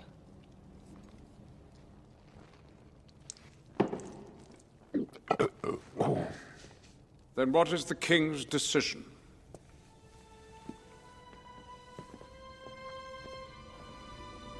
By order of the king, the city must empty. We make for the refuge of Helm's Deep. Do not burden yourself with treasures. Take only what provisions you need. Helm's Deep. They flee to the mountains when they should stand and fight. Who will defend them if not their king? He is only doing what he thinks is best for his people. Helm's Deep has saved them in the past. There is no way out of that ravine. Theoden is walking into a trap. He thinks he's leading them to safety. What they will get is a massacre. Theoden has a strong will, but I fear for him. I fear for the survival of Rohan. He will need you before the end, Aragorn. The people of Rohan will need you. Theoden instead decides to evacuate the city to take refuge in Helm's Deep. Gandalf thinks this is a massacre and tells Aragorn, Theoden, that Rohan will need him to withstand this attack. Gandalf takes off to find Éomer and tells him to await his return in 3 days. And this is basically the last we'll see of Gandalf for quite a while. which is a little bit of a bummer because he's such a great character. But there's a lot going on in this. But again, this is all down to like Theoden's unfortunately like kind of damaged decision making. Maybe now things work out okay at Helm's Deep, but again, they're like that's probably not the right play. I think about, again, thematically, he's in that place where he is, alas, that these be the times that I have to live with. We're going to hear a similar refrain from other folks, throughout this entire franchise. So to hear that once again, to see someone pushed to a desperate place makes sense. Although I will say, whenever I see that horde, I'm like, maybe they did have to go here. Yeah, I mean, like we'll find out that it was the right choice because the enemies of Rohan are on the march en masse, right? And again, it's really good adaptation because in the book it is different. They do ride out to battle, kind of like this is what we're going to do. We're going to go out, and they didn't expect to meet such a host, but that's the choice, and they're going to evacuate the city separately. And so they kind of unite those two things here, and they unite it under the umbrella of this human loss. They connect it to the loss of Theodred, right? So we see this lament from Theoden first. We see him express the deepest emotions as he declares that no parent should have to bury their child. And we, for a moment, are asked to slow down and remember the stakes. In this big, sprawling, epic conflict, which sometimes has thousands of bodies on screen at once, in battle and piles and piles of dead. Sometimes the loss of one life and seeing the impact on one person to have lost that one life is what we need to remember the real importance of what we're fighting for here. And so it feels like such a brilliant, again, adaptive choice to alter the sequence of events here of how the riders of Rohan end up in battle. It makes sense to me that this king, to your point, Doug, he's doubting himself. He can't believe he's let this happen. And protecting his people first feels like the only thing that he can do. This echoes something from Fellowship, right? Where Frodo says, I wish the ring had ever come to me. And, and Gandalf says, well, so does everybody who lives to see shitty times, but you have to decide what to do, right? And here's Theoden saying like, that I should live to see the last days of my house. And like, again, you've got Gandalf and Aragorn telling him like, you've got to rise to the occasion. I think this also says a lot about Aragorn's character, which is like, he doesn't in theory want kingship, right? He's rejecting that, but circumstances keep pushing him into this point where it's like, well, then if Theoden is not going to do it, you've got to step up and lead and help, right? And so it's kind of starts here where he says like, yeah, war is upon you, whether you would risk it or not, right? Like he understands the stakes. He's very clear-eyed about what's happening. Chapter 14, A Shield Maiden of Rohan. Éowyn practices with her blade, and Aragorn shows his respect for her skills. She fears neither death nor pain, but a cage. Aragorn doubts that will be her fate. Meanwhile, the evacuation of Edoras begins. Wormtongue counsels Saruman, correctly, that they will slowly make their way to Helm's Deep, with women and children in tow. Saruman sends out warg riders to intercept them. So now we get our budding romance between, one-way romance at least, between Éowyn and Aragorn. I thought this worked. It certainly works. And there's chemistry between them. You almost have to like throw a little side eye at Aragorn, like, sir, what are you doing in this conversation right now that you have chosen to walk into and begin? You can't. It's like he knows what he's doing. Oh, yeah. It's charming and swaggy. I don't think it's nefarious, but you do have to, like, with a removed context, throw some side-eye at Aragorn because I think he's sending out some vibes to Éowyn here for her to pick up on. Oh, yeah. Yeah, I think you're absolutely right. I mean, we will get, we'll get into Arwen, the Arwen of it all later. But, I think maybe there's part of him that believes that has to be over. He's got to look at another sort of life that's going to be his. Maybe he's trying to move on. And yeah, I mean, she's cool. It's a bummer, at least in this film, that like she spends so much time just kind of, making eyes. But we do see this performer again. And apparently my favorite movie, War of the Rohirrim, she comes back to do the narration, telling us this story of the past of this shield maiden. So I loved the echoes of that here, reminding us of the strength that she finds and exercises. Mm-hmm. Yeah, later on, right? She's going to be, Yeah. very powerful. Yeah. We see that, like, she's no joke on the field.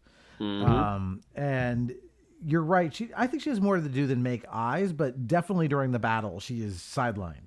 But as a character investment, knowing like she doesn't want to be her desire is to go out there and fight because she didn't get the chance to here. So I think it all works. But yeah, I think she's a subtly great character.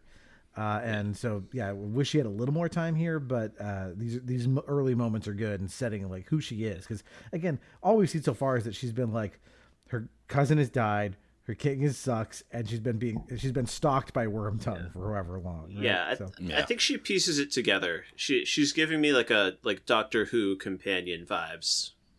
Well, and her delivery of that line is so brilliant that she fears neither death nor pain, but a cage. Mm-hmm. It's brilliantly delivered and so believable. Yeah. All right, chapter 15, Can He Come Back? This is actually a fairly consequential scene, but a short one. Sam calls Gollum Stinker as he runs out to try and catch a fish in the river.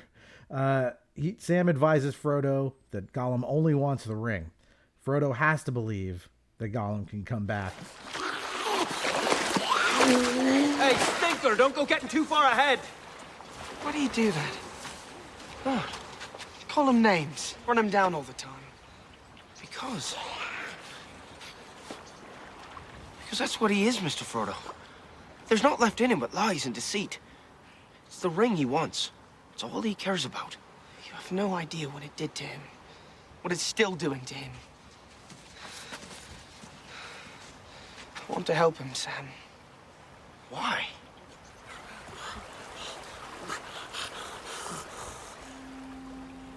Because I have to believe he can come back.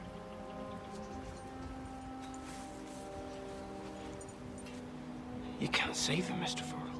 What do you know about it? Nothing.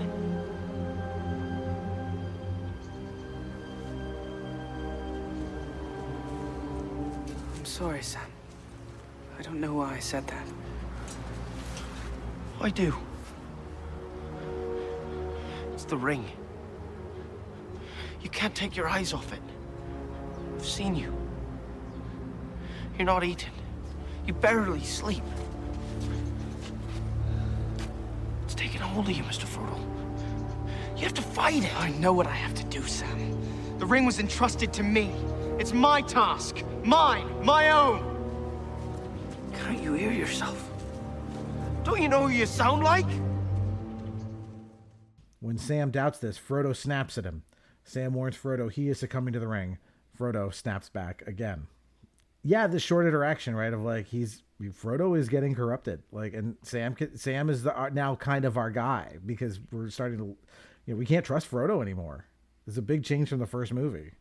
It's such a brilliant thing for us to have to wrestle with this fear in him that he's feeling this change in himself, and needing to be able to bring Smeagol back is so tied to that fear and needing to believe that he can come back. We get these beautiful eyes throughout, right? Frodo has the most enchanting, wide, blue eyes, and he uses them to great emotional effect in moments like these. Yeah. And it's just the timelessness of the tale, right? This is one of the biggest fandoms. Star Wars is one of the biggest fandoms. I have to believe Darth Vader can come back. I have to believe that Gollum can come back. Like lightsabers are cool, magical rings are cool, but I don't think that's what keeps a story in our hearts forever. I think it's that emotional beat. I mean, Frodo doesn't get the traditional sorts of hero moments. I mean, he's going to be carried by the time this story is over to his goal. But like if it's Luke Skywalker, it's not really his cool Jedi skills that save the day. It's taking a beating at the hands of the Emperor in front of his dad. So yeah, I love how much they put that like just front and center in this film so that no one can miss it. Right. It's I have to save him because it's an expression of his feeling of he needs to save himself. He needs to he has to believe there's a way out of this for him. And like fixing Gollum would kind of prove that that's possible. And so this leads to chapter 16. This was the scene for this movie. Gollum and Smeagol. While the hobbits sleep, Smeagol debates his darker half. Smeagol wants to trust his two friends, but Gollum runs him down, taunting him and calling him murderer.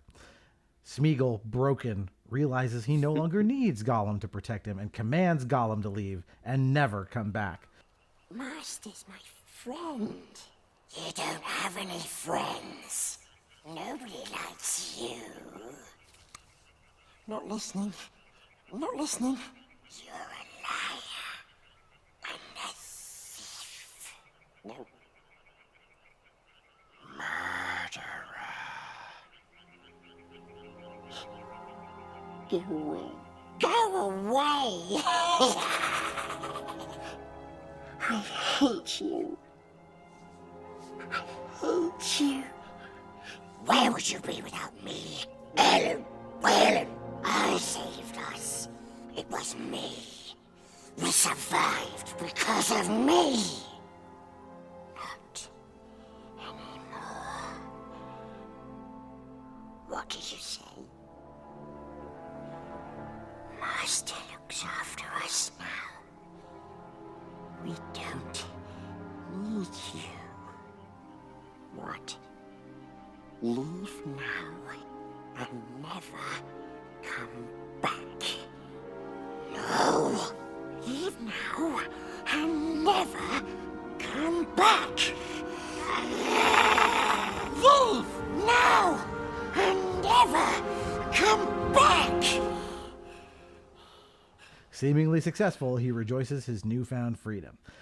This was the scene when people were trying to get Andy Serkis an Oscar. This was what they were pointing to. Just as one, I remember hearing the special features and stuff that they just wanted something, and they were like, "Hey, Fran, go out and write something where Smeagol talks to himself," and never realizing it would be the linchpin of the movie. Sure. Yeah, get that man an Oscar. Give this character a hug. The joy on Smeagol's face. This is maybe when he's most cute. When Smeagol finally breaks free and believes. He's waiting for that voice to answer, and it doesn't answer. He's listening intently. You believe so that he really experiences quite viscerally the two personalities. Yeah. That he really feels like this other being occupies a separate space from himself. Yeah, they do a lot with the visuals too. That if you notice that when he's quote unquote Gollum, his pupils are real tiny. When he's Smeagol, they're real big and wide-eyed and cute. They go back and forth with that. And I love that sometimes they're cutting back and forth between two different camera views of the two. And other times they just swing the camera and he kind of transforms in the middle of the shot to be his other half. I think that's a really brilliant choice. But also it's one of these things where he can be a comic relief character, right? That it's this stupid thing. They're not listening, very funny. Yeah. And it's funny right up until the moment it's actually not, when he once he calls him murderer, all the comedy drops, and because you can see that hit, we don't know why yet, but that really hit. And this is so instrumental in making you care about this character who's otherwise kind of, wretched and by design untrustworthy. Yeah. Mm-hmm. Well, Doug, with all the special effects behind this character, I love that you mentioned the cross-cutting, because it's just that simple effect is so powerful. And when the transition, at least for the moment, fully to Smeagol is complete, we don't get that last cross-cut, right? You can feel him viscerally snapping out of it, which is really cool. By the way, you can of course find the footage of Andy Serkis doing this without the digital Gollum there, and that's the performance, man. It's just him. He's just that good. All right, chapter 17, potatoes. Smeagol, eager to please, brings the hobbits dead rabbits. Sam insists on cooking them, wishing he had a few good taters. They are young, they are tender, they are nice, yes they are. Eat them! Eat them! You'll make him sick, you will! Behaving like that. There's only one way to eat a brace of conies.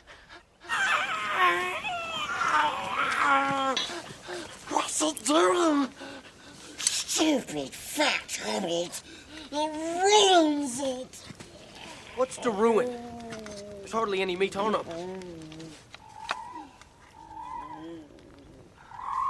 What we need's a few good taters. What's taters, precious? What's taters, huh? Potatoes. Boil them, mash them, stick them in a stew. Lovely big golden chips with a nice piece of fried fish. Even you couldn't say no to that. Oh, yes, we could. Spoiling nice fish. Give it to us raw and wriggling. You keep nasty chips. You're hopeless. Frodo slips away to investigate the nearby forest, comes to a ridge, and watches more southern men marching to join Sauron. Smeagol tells them they are preparing to make the last war. They spy a pair of elephants marching with the retinue. Smeagol slinks away as arrows fly at the enemy forces from unseen positions. They are led by a man in a green hood. Frodo and Sam try to leave, but the attackers capture them. Smeagol's whereabouts remain unknown. Potatoes, man. Here's another thing that got away from them, like as a meme. There's no one walks into Mordor, meat's back on the menu, and potatoes. Mm-hmm. I don't know if there's anything quite like this in Return of the King. These like weird memes that just like took on a life of their own. Not quite. Not with so much. Maybe there's some like single images that almost get used mockingly from Return of the King, but these I think Aragorn running at the end towards the Black Gate. Yeah, this one. Yeah, maybe. Right. But these are loving memes because these are such lovely moments. Again, it's hard for me to talk about potatoes and not somehow reference this moment. Taters, what is taters at my table all the time? Yeah, I mean, humanizing the orcs is great, but making me feel hungry is another way to build this world. Give it to me raw and wriggling. Does not sound quite so appetizing, but it makes us understand Gollum / Smeagol. Well, he's lost something of himself, right? Like in theory, he should remember what this food is, and that's gone. Like he's been so worked over by the ring for so long that he's an animal. He just wants raw, dead animals to eat. Yeah, he's Danny DeVito's penguin in this moment. Yeah, you've ruined it. Ruins it, nasty chips. But again, like we cut again to like, oh, but he knows something. Like when they're watching these men march along, Gollum's like, yeah, I know what this is, right? Let me tell you what's going on here. So he goes from being this like, again, like, 80s cartoon blah, blah, blah, blah, blah, companion to then like, no, I'm Professor Gollum now. You're going to listen to what I have to say. Like sometimes he's Slimer, sometimes he's Egon. He just goes back and forth. Yeah. Well, there's only two types of people in the world. There's Slimers and Egons. Right. All right. Chapter 18, Arwen. Gimli dispels misconceptions about dwarven women as the Rohan refugees continue on towards Helm's Deep. Éowyn's affection for Aragorn grows, but his mind is on Arwen. He dreams of their time together before they departed Rivendell. He's nervous about the quest ahead, but she comforts him that this is his destiny and to trust in their love. In the present, Éowyn asks about the Evenstar necklace, and Aragorn recalls Elrond's advice to him to permit Arwen to leave to Valinor with the other elves. Where is she? The woman who gave you that jewel. Our time here is ending. Arwen's time is ending. Let her go. Let her take the ship into the west. Let her bear away her love for you to the Undying Lands. There it will be evergreen. But never more than memory. I will not leave my daughter here to die. She stays because she still has hope. She stays for you. She belongs with her people.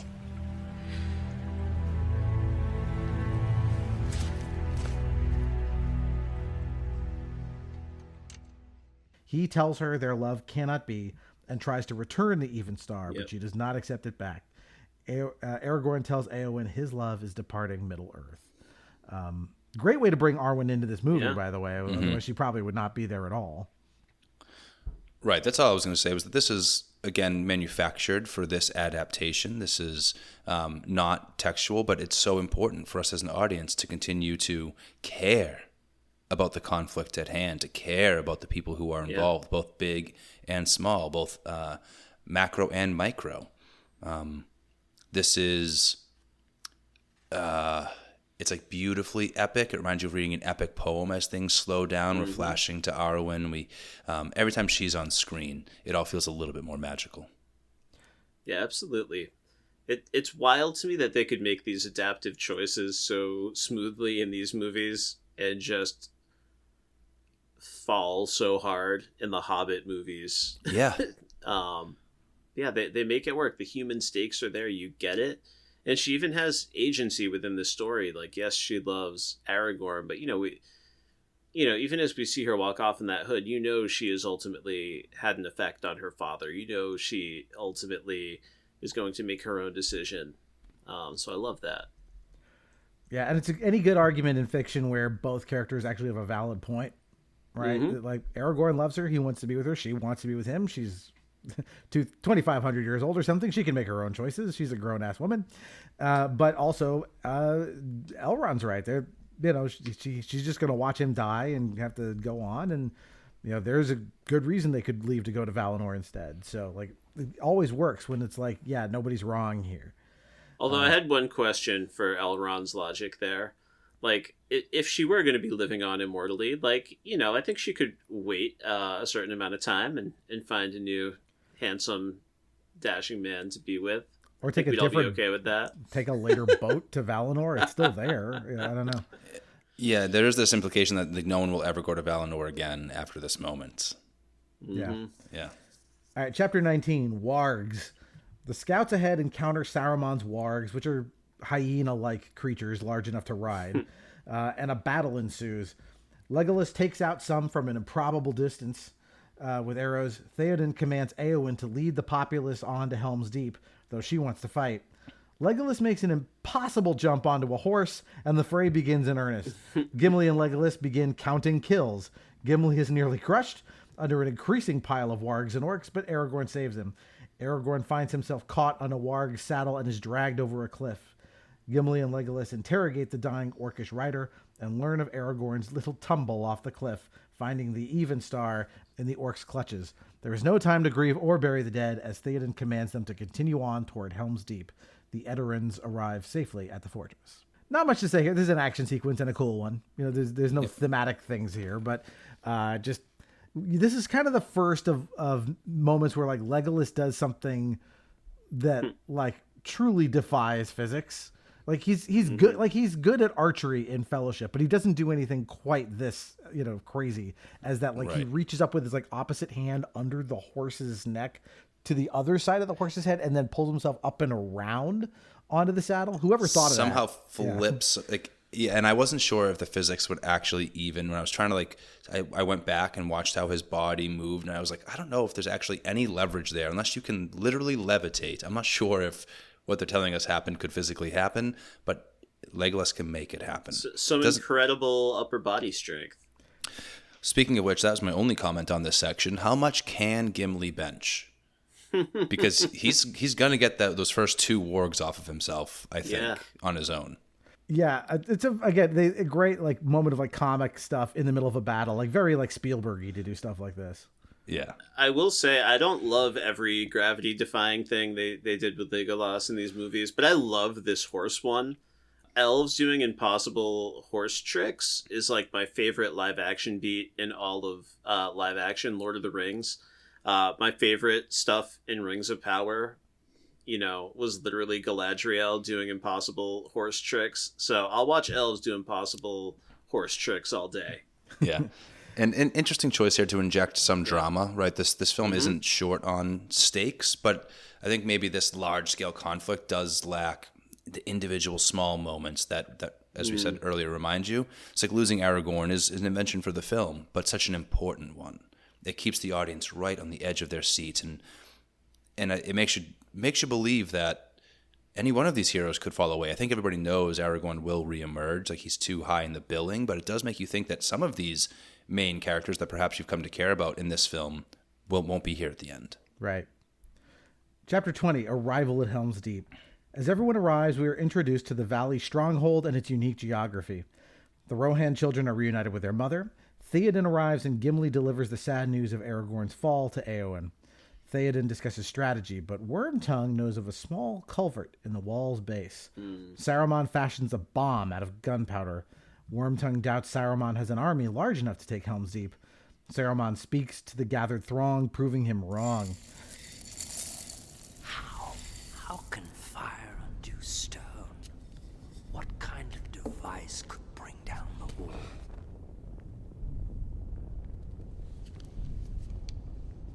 If the wall is breached, Helm's Deep will fall. Even if it is breached, it would take a number beyond reckoning. Thousands to storm the keep. Tens of thousands. But, my lord, there is no such force.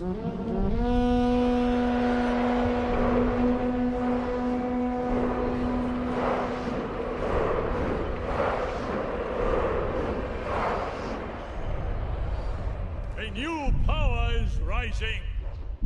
Its victory is at hand.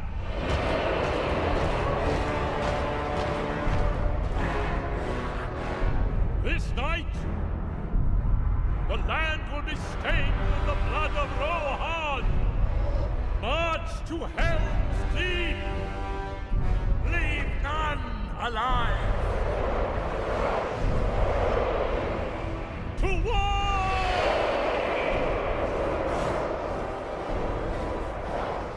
There will be no dawn for men.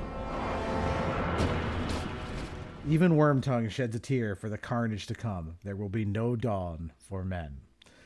This series of things here, one thing that's really masterful about this in terms of filmmaking is the introduction to Helm's Deep and like its layout, because we'll talk about it when we get to the actual battle. It's probably one of the best battle sequences ever filmed, maybe only rivaled by some of the stuff in Return of the King. But like, a battle sequence does not work if the audience doesn't have an understanding of like where things are, all the parts and the moving pieces and stuff. And Peter Jackson does such a great job of letting you understand, like, okay, we understand this like convex wall, there's like rings within it, and like here's this bridge that comes out of it. It's in this big valley that's like just there's only kind of really one way in or out. All of that stuff makes it like this is just some of the most expert setup I've ever seen for an action sequence.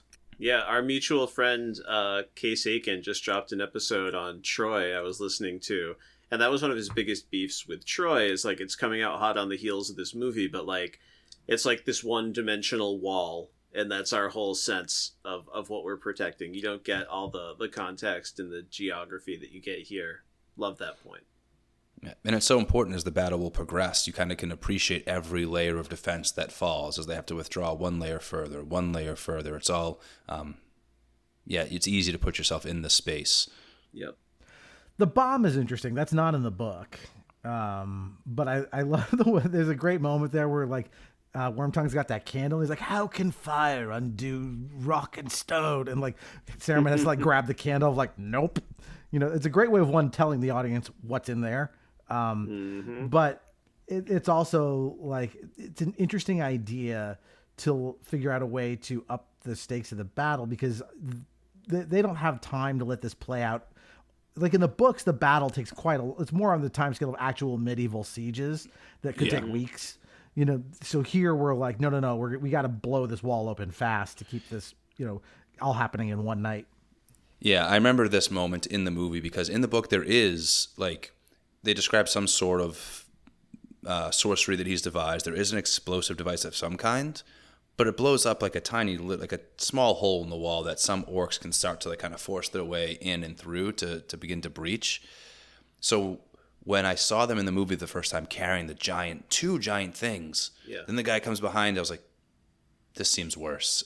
And then it's a massive explosion that obliterates the wall. And the damage of the wall takes out so many on both sides. It totally changes the feeling of the conflict. Yeah. And I like the tear from Wormtongue. This idea there's like, on some level, he knows he's, he's sided against his kind. He's, what have I done kind of moment. Mm-hmm. And odds are, if he was promised Éowyn, she's not going to be there on the other side of this battle. Nope. Too bad. Yeah. Yep. Chapter 21, Smoke to the South. Merry and Pippin see smoke at Isengard. Treebeard notes that Saruman has a mind of metal and wheels and no longer cares for growing things. They see his army on the march. Look, the smoke to the south. There is always smoke rising from Isengard these days. Isengard? There was a time when Saruman would walk in my woods. But now he has a mind of metal and wheels. He no longer cares for growing things. What is it?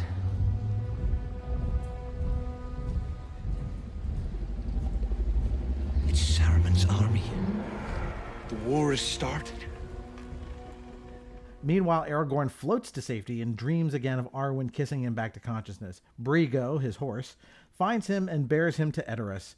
Meanwhile, Arwen resists her father's call to leave for Valinor. She says there is still hope, but Elrond notes that if everything goes well, she will still have to watch Aragorn die and continue for untold eons. She acknowledges she loves her father too and acquiesces, joining the elven caravan marching westward, while Elrond communes with Galadriel from afar.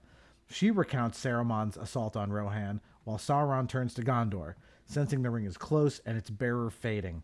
Frodo understands the quest will claim his life. She fears the young Gondor captain will take the ring from Frodo, but do we leave Middle-earth to its fate? As a dad, I couldn't decide if it was a dirty trick from Elrond or not to come alongside of his daughter and in their shared tongue say, do you not have love also for your father? Like, I know you're saying you love him, and like that might be enough to go live this miserable life where he'll die and yada yada, but what about me? Don't you love me? Yep. Feels like a little bit of a dirty trick from a dad to his daughter. Oh, yeah. Yeah. Even if well-intentioned, right? Even if well-intentioned. Even if it's because he's desperate not to see her suffer any of this fate that he's imagined. It's good to know an elf can be thousands of years old and still have all this room for emotional growth. But Yeah. but speaking of that, like, I think my favorite thing in this whole sequence, like, we're kind of like laying out the final stakes before like the big final battles here. But I love this description of the ring fights to find its way back into the hands of men. Because men are the ones who are going to cave. And, from like a literary perspective, I love how that kind of asks you to ask yourself what kind of person you want to be. Like, we're saying men are about to inherit the earth, yet maybe we're the weakest willed of all the beings here. How can we overcome that? And we get to see characters continue to face that down. I know it'll come up later in this outline. Yeah. Great use of a voiceover here, a little bit similar to the Galadriel setup in the first film, similar to Christopher Lee's monologue earlier this film. Nice little moments. They inject these, never too much, just enough to fill in some of the gaps that they just couldn't put on screen in terms of storytelling. Right, and she pings that question of like, we talked about this in the last episode, you guys weren't here for it, but like, are the elves dicks? Like because it seems like they're like going, man, world's really in a lot of trouble. Sauron's coming back from the dead. Like, well, hope that goes well for you. We're peacing out now, right? Bye. And here, Galadriel asks it out loud. Are we going to abandon humanity to this fate? And do that. And so I like that she says it out loud here. All right. Chapter 22, The Forbidden Pool.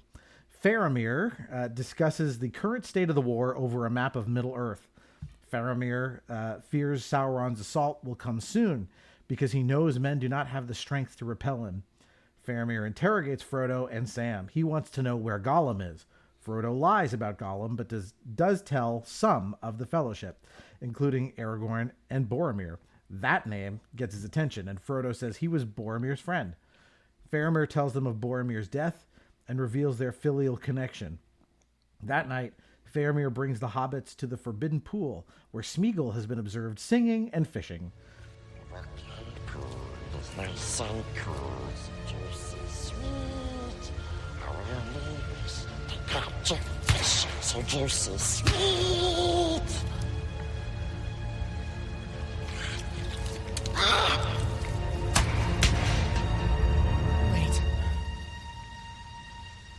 creature is bound to me. And I to him. He is our guide.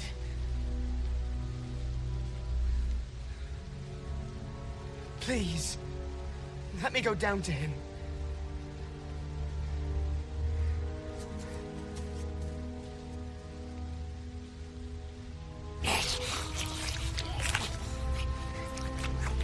Smeagol. Master is here. Come, Smeagol. Trust, Master. Come. We must go now. Smeagol, you must trust Master. Follow me. Come on. Come. Come, Smeagol. Nice, Smeagol. That's it. Come on.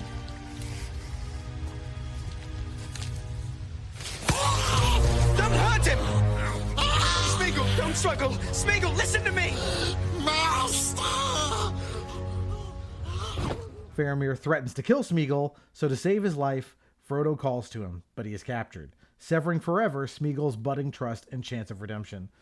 Faramir interrogates Smeagol, and Gollum returns to taunt him. In their colloquy, Gollum reveals the hobbits stole his precious. This is our introduction to Faramir, played by David Wenham.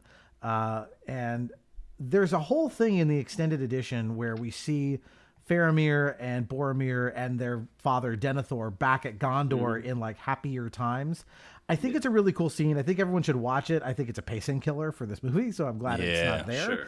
But it is great, like, to let you understand that, like, you know, Boromir wasn't quite the bad guy you think he was from Fellowship. Like, the ring did that to him. Like, he had honor. He had, you know, he was this like shining star of Gondor. And so is Faramir. And we understand here he's got this massive, well-earned inferiority complex about his brother. And I think it's interesting that, like, Sam doesn't pipe in here. Sam knows what happened to Boromir, and I guess never told Frodo because Frodo does not know. So this sets up a great, interesting dynamic for them, as well as this, you know, scene with Gollum in the pool. It kind of reminds you how, again, crafty Gollum is. It does seem like if Faramir's intention is to capture Gollum and to be able to interrogate him, but it seems like they couldn't do that. It was either kill him or potentially lose him trying to approach that pool. Like, they needed Frodo to kind of like draw him in. And they've got all the advantage in the world, and yet they still weren't confident they could like necessarily wrangle this slippery creature. Yeah, I told you he was tricksy. Trixiest. Yeah. Not great at killing fish, even as he is good at catching them. Yeah. This is my cutest Gollum moment. Is the fish song. I know that's the thing my friends now are most excited to talk about back in the day coming out of this film. But yeah, I also, you know, shout out to Boromir. I rewatched Fellowship as well before I jumped back into Two Towers, and I'd kind of forgotten, like, he's the first one to warm up to the hobbits who they've dragged along on this journey. And I forgot how much time we spend with good guy Boromir. And the little wrestling scene's adorable. Yeah.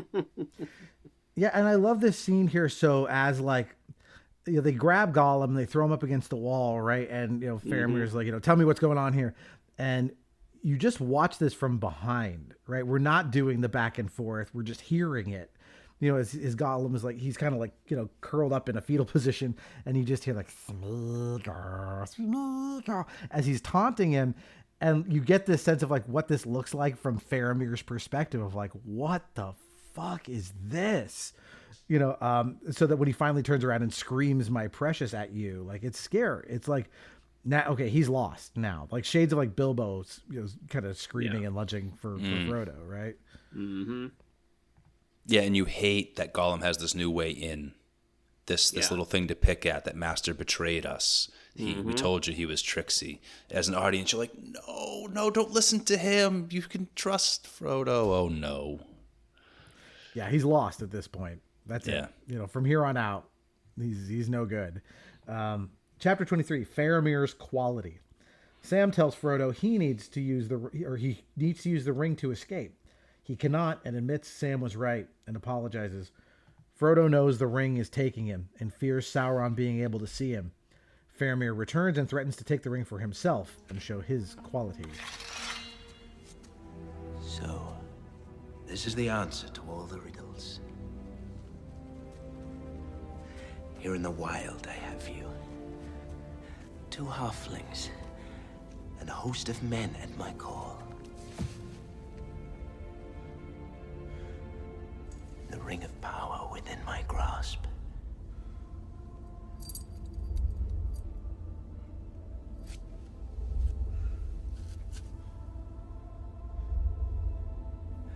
Chance for Faramir, Captain of Gondor, to show his quality.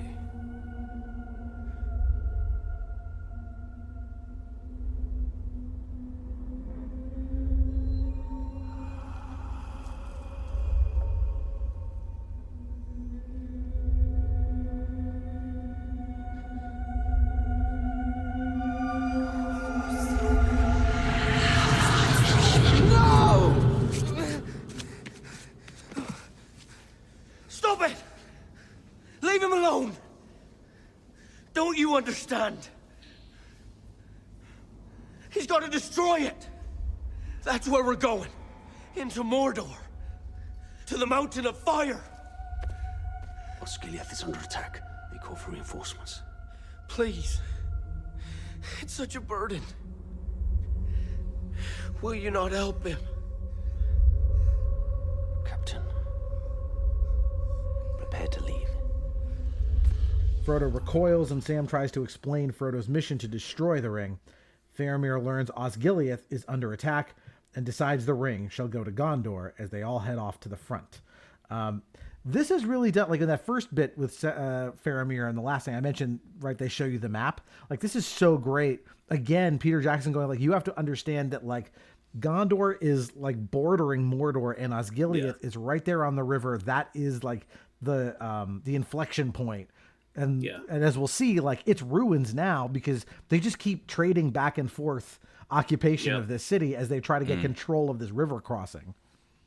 Yeah, there's a brilliant use of pointing in that map sequence to make sure the audience is able to follow along, right? Like, actually, the characters who are familiar with these lands probably wouldn't need to, like, be physically pointing to and touching the map so much, but it works beautifully in the film and helps to orient us as an audience in a very significant way. Also, Faramir, all voice, good-looking guy, good physical performance, but really, it's like a voice performance in a lot of ways. And shout out to Sam for having one of my favorite moments of stepping up. You know, it's something he does time and time again. But, you know, please, it's such a burden. Will you not help him? To have reached this place of confidence, to speak to these powerful men who think they know how to run things. Every time Sam or Merry or Pippin has another step forward. I love it. Yeah, and in that moment, right, it comes right after they're letting us know that the ring is working Faramir over, right? Just use through the visual and audio language that this series has now established, right? Because you can hear these weird, like, high-pitched, distorted noises, and, like, the sound, the way Faramir's face is kind of just like a chance for Faramir to show his quality. Like, he's falling under it. And that's why Sam recognizes that. That's why he has to, like, snap him out of it. Yeah, great stuff with Faramir. Because, again, Faramir is we're gonna have a lot of time with him in Return of the King as well. Like, a great character through the story. All right, chapter 24. Aragorn returns. On his way to Helm's Deep, Aragorn sees Saruman's army and makes haste. He reunites with Gimli and Legolas, who calmly remarks he is late and looks terrible. Eowyn sees him, but also sees Legolas return the Evenstar. Aragorn powerfully opens the door like a fucking badass and informs Theoden of Saruman's 10,000 orc horde and that it will arrive by nightfall. Theoden makes more preparations for the coming battle. Gimli cautions Theoden, but says he knows how to defend his own keep. Theoden thinks they can outlast them. Aragorn confronts him, and Theoden reveals his true misgivings that they will not survive. Homes rebuilt. Within these walls, we will outlast them. They do not come to destroy Rohan's crops or villages. They come to destroy his people, down to the last child. What would you have me do? Look at my men. Their courage hangs by a thread. If this is to be our end, then I would have them make such an end as to be worthy of remembrance. Send out riders, my lord.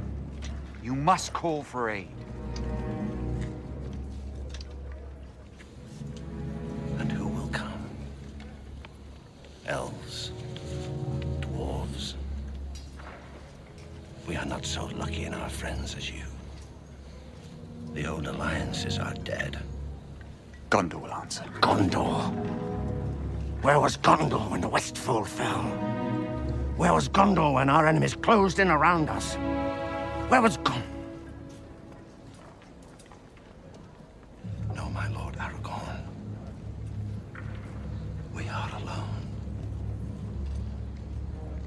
Aragorn again counsels sending riders to call for aid. Theoden doubts anyone would answer the call, especially Gondor, who has not aided them in the past.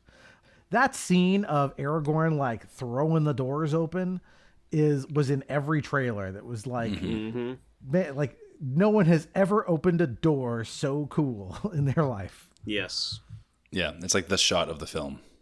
That's one of them. Yeah, that's way up there. Yeah. I like this whole thing again with like Theoden's like misgivings, right? Because he's giving all these orders, and then like Aragorn kind of confronts him, and he's like, "What would you have me do?" Like, just you can tell like this is all moving deck chairs on the Titanic for him.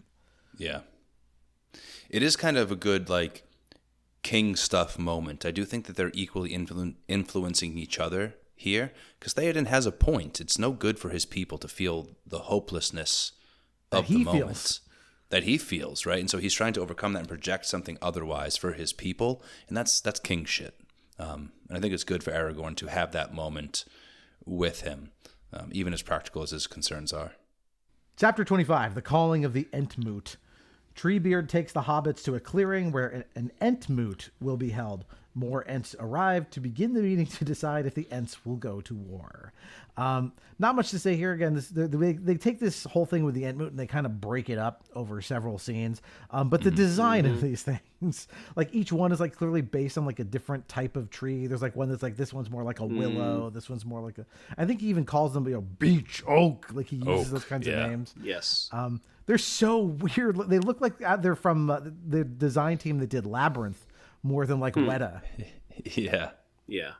Super goofy. Randy, I was thinking of our favorite animated film about elves and goblins here.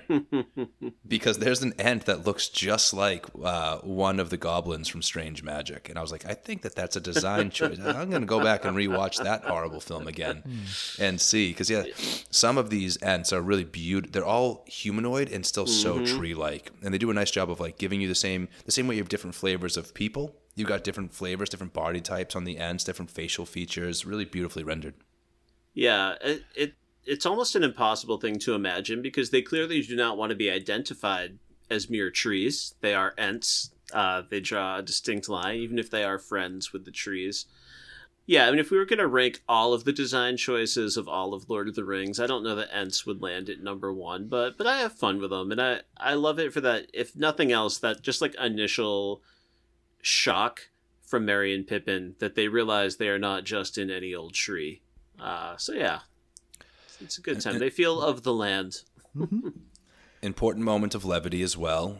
We've decided you are hobbits. Not right? orcs. Like we decided you're not orcs, right? Absolutely brilliant. But you get a really important line here that I think is another favorite quotable. That something isn't worth saying if it's not worth taking a long time to say it. More of them like just this sidelines shit. Right? Just like, come on, you got to do something here. Imagine what these Ents would have to say about AI. Oh, can't even imagine. The film or the technological concept? The technology, the form of communication, the environmental concerns. The film? That would be horrible.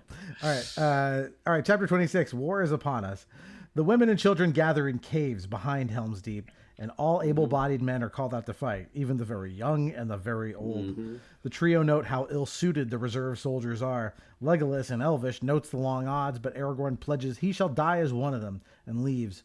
Theoden wonders if the men can trust him as king, clearly doubting himself as he fatalistically suits up, monologuing about the looming end of their days. Who am I, Gamling? You are our king, sire.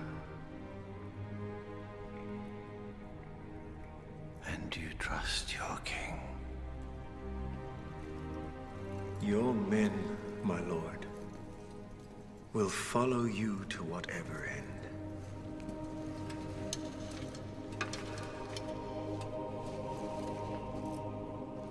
To whatever end.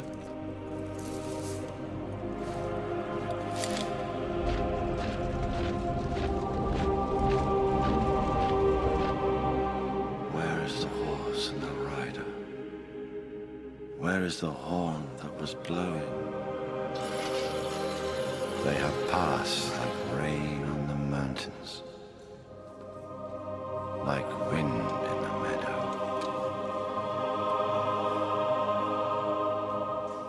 The days have gone down in the west, behind the hills, into shadow.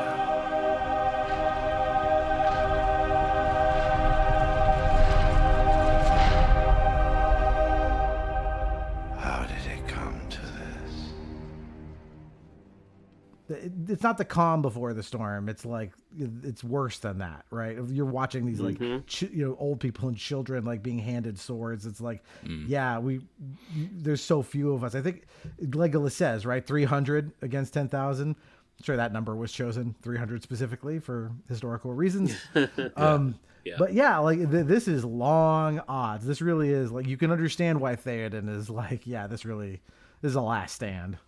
Shout out to David Wenham, who was also in the movie 300. But yeah, it's such an important choice here that we get to see both the old and the young. Too many winters and too few.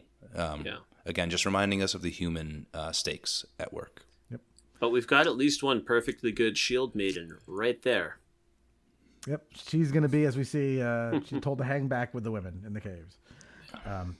Chapter 27, Allegiance. Aragorn encourages a young boy by telling him his blade is good and there is always hope. The trio suits up and Legolas apologizes for his earlier despair.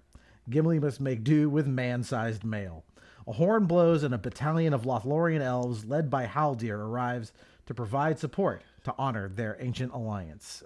Not in the books, the elves coming in, but Peter Jackson's talked about one of the best things in any battle sequence is the cavalry's here. There's like one bit of hope from like just a little shot in the arm, and that's what this brings.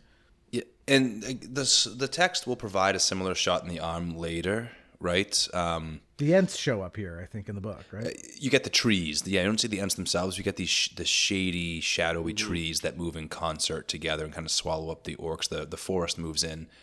But the trees aren't going to remain an important ally. And the theme here of reestablishing this old alliance, this last alliance of elves and men, is so much more valuable than really interesting world building and magic stuff and I guess thematic commentary that like the very nature is helping battle back against Sauron's forces. But I think playing up the importance of the alliance here and planting the seeds of what will be so important to the third movie was extremely wise. Yeah. And the Ents at Isengard kind of fulfill that function anyway. And it's all because of Tolkien's kind of, they've talked about this, and Tolkien was a little bummed about the prophecy in Macbeth that, the woods will come to the castle part of it. And when it turned out to be kind of like, it's a cheat because it's like, oh, well, they made this forest into weapons. And then they, it's like, no, I wanted to see the trees march on the castle. So Tolkien just wrote it into his own story. It's kind of he great. just did it. The elves are a wonderful contrast to the farmers and merchants that have taken up arms. They're so crisp and uniform and intimidating. And this isn't just a cool moment either, because they've set it up so well.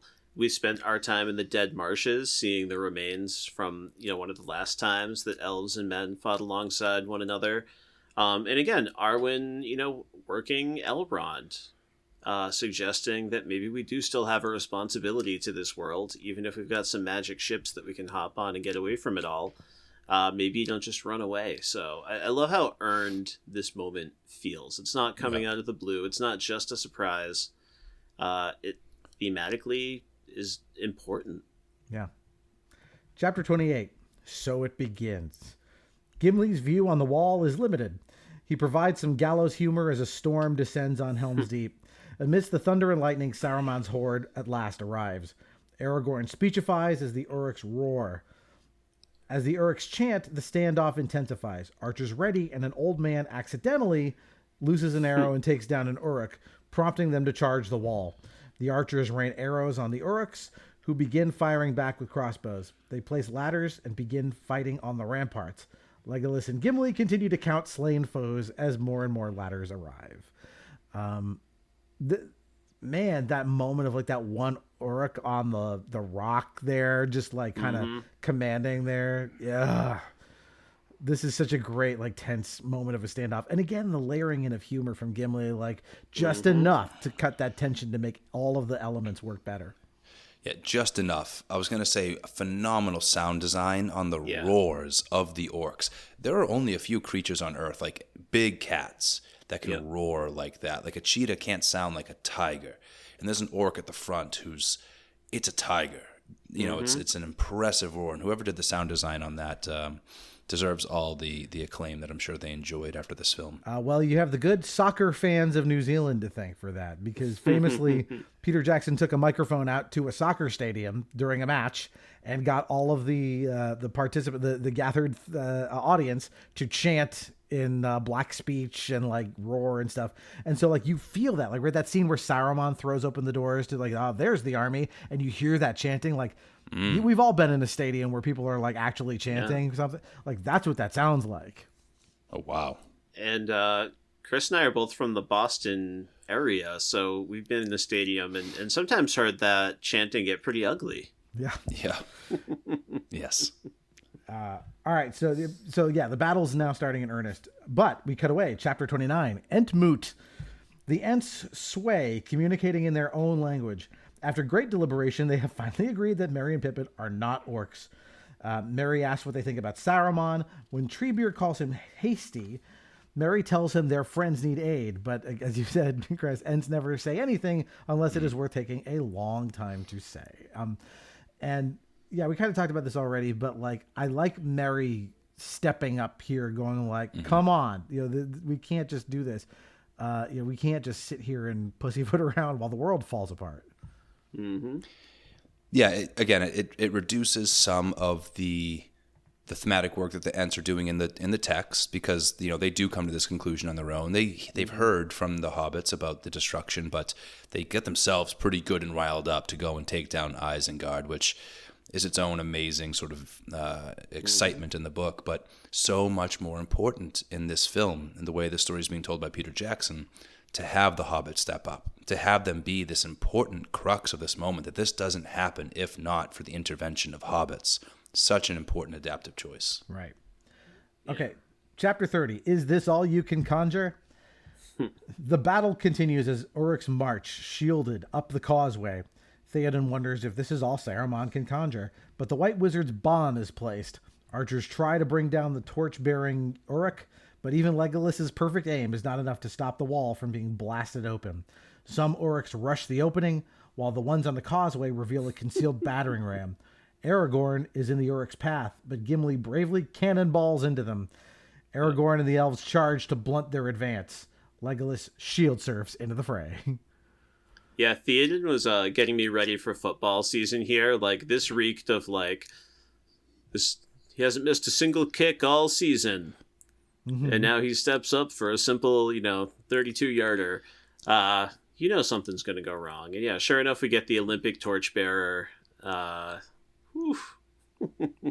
Nothing cooler than surfing down the stairs on your shield, kicking your shield up into the chest of a foe as you land. He then will draw an arrow, but before firing it, he'll just stick that arrow in an orc's face. This is the coolest moment for Legolas in the three films, hands down, bar none. Yeah, I will say they have to up the ante on this in the third film, and I think they do a good job with the Oliphant assault there. But this is like the horse thing was cool. This is very much the Legolas is the Tony Hawk of Middle Earth, and he can do no wrong. But I love Gimli too, because he just dives right from the ramparts all the way down onto this pile of Oryx that's going after Aragorn, because Aragorn gets knocked out by the blast. He's barely back on his feet, and just cannonball as Gimli falls on them. It's so great, because you can see even through all of the action and the pacing of this, Peter Jackson knows how to tell a story visually, and part of that is our tight group of 3 allies here are not going to ever let each other down. Yeah. And the keeping score is right out of the book. Really fun that these characters have done all the work to pay that off at this point. The connection between them, the chemistry is just tremendous. Yeah. Chapter 31. You're part of this world, aren't you? The Ents choose inaction because this is not their war. Merry begs for their assistance. Treebeard tells them to go home. Pippin suggests they should. But Merry speaks the truth, that the fires of evil will spread, and there won't be a Shire to come home to. The Ents cannot hold back this storm. We must weather such things as we have always done.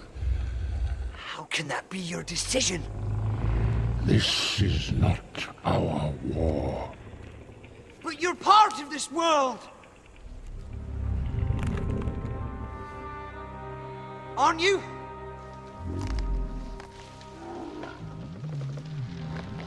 You must help! Please! You must do something. You are young and brave, Master Merry. But your part in this tale is over. Go back to your home.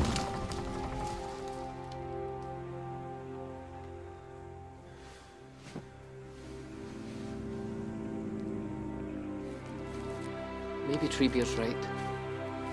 We don't belong here, Merry. It's too big for us. What can we do in the end? We've got the Shire. Maybe we should go. The fires of Isengard will spread, and the woods of Tuckborough and Buckland will burn. And all that was once green and good in this world will be gone. There won't be a Shire, Pippin. This hit, you think of all these people that are my vote doesn't count. It's again, you might not care about politics, but it cares about you. You don't actually get to sit on the sidelines. Sitting on the sidelines is also a choice. And we're supposed to do the tension of the elves going nope, we're not going to do anything. You feel how that lets the wind out of Merry and Pippin's sails here. Yeah, Merry's pissed. Merry's not having it.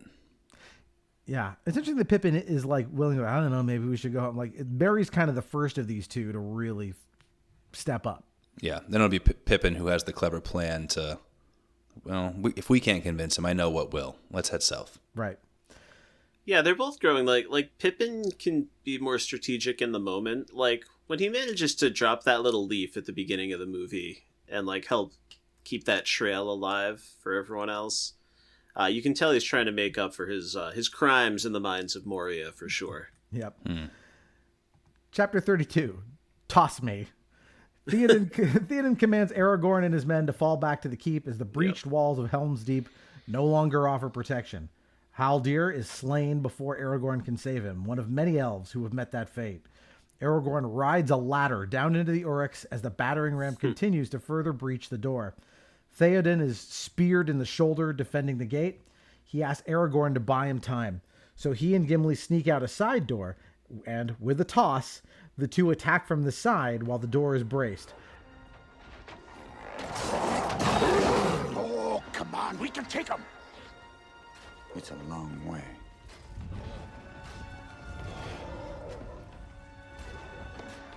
Toss me. What? I cannot jump the distance, you'll have to toss me.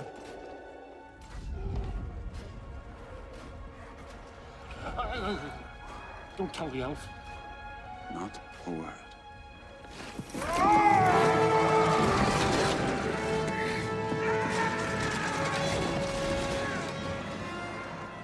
enormous crossbows allow for even larger ladders to reach the tops of the walls. Legolas throws his friends a rope to safety, and Theoden is forced to retreat even further into Helm's Deep.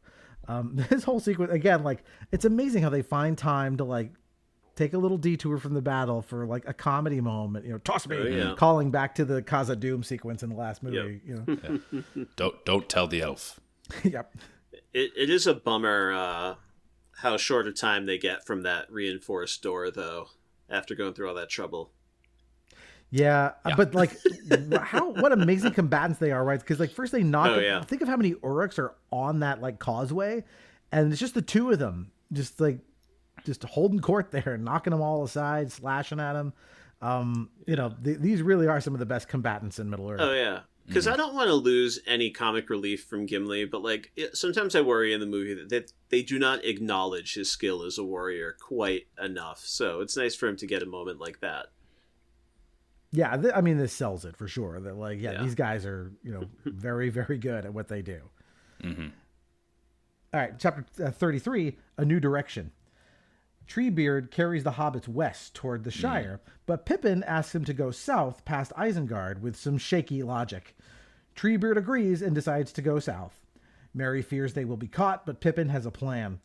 Meanwhile, Sam, Frodo, and Gollum are taken by Faramir to the outskirts of Osgiliath. Frodo pleads for release, but Faramir is unmoved. When Treebeard sees the arboreal devastation around Isengard, he decides a wizard should know better and cries out. The other Ents arrive and begin the last march of the Ents. Many of these trees were my friends, creatures I had known from nut and acorn. I'm sorry, Treebeard. They had voices of their own. Saruman. A wizard should know better.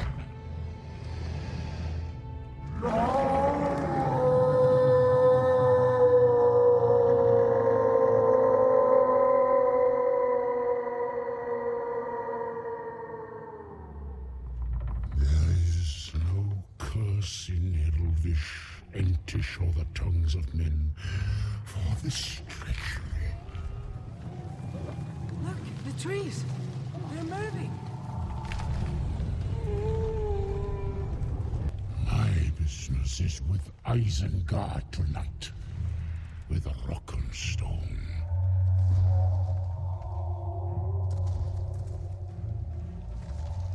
This is so, like, the score, we haven't talked about the score much here, but the score that kicks in when the Ents show up to, like, attack Isengard is so inspiring.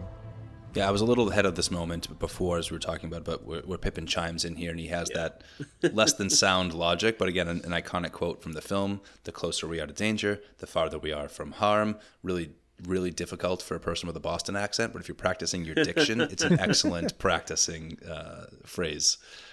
Yeah, you get the roar from Treebeard here, and in the book, you get a lot of these Ent sounds, and it conveys that they're intimidating, big hum, hoom sounds. And so to get the one roar of an anguished Ent here was enough for me. Yeah, and I just love the line, "Many of these trees were my friends." That really hits. Yeah, it's tough because it's one of those things where, like, you see this now, unfortunately, with, like, you see, like, these videos make the rounds of, like, you know, people that voted for Trump all got fired, you know, and it's like, you know, you see, like, it sometimes for some reason, like, the danger of a situation doesn't register until it actually happens to you. Like, you know, some segment of the population is just immune to empathy. Like, they can't conceive of, like, this things going badly for other people either won't happen to me, or, you know, I just can't conceive of it or it doesn't matter because it's happening to somebody else. Right. But there is something that, like, at least, you know, when it happens to you, hopefully that's the wake up call. Pippin has that here, right? He's able to, he's like, I know it will convince Treebeard, which is, he's got to just see it for himself. For some reason, it's not enough to hear about it. And I love this. Like, it's like, yeah, we're going to go. We're going to march. And it's because it's something Saruman could not have foreseen, or really for some reason was blind to. He never thought, oh, the Ents are going to be so mad that I cut down all these trees. Right? Metal and wheels. It's a mind There's of no metal mind or and care wheels. for living things. All right, chapter 34, Osgiliath. As troops descend on the ruins of Osgiliath, battles rage with orcs across the river. Frodo senses the ring calling. Sam's encouragement cannot even be heard. Faramir intends to send his father a mighty gift. Sam reveals how the ring drove Boromir mad. Frodo senses the Nazgul, who attack on their fell beach. Faramir, the orcs have taken the eastern shore. Their numbers are too great. By nightfall, we'll be overrun. Mr. Frodo. It's calling to him, Sam. His eye is almost on me. Hold on, Mr. Frodo. You're all right.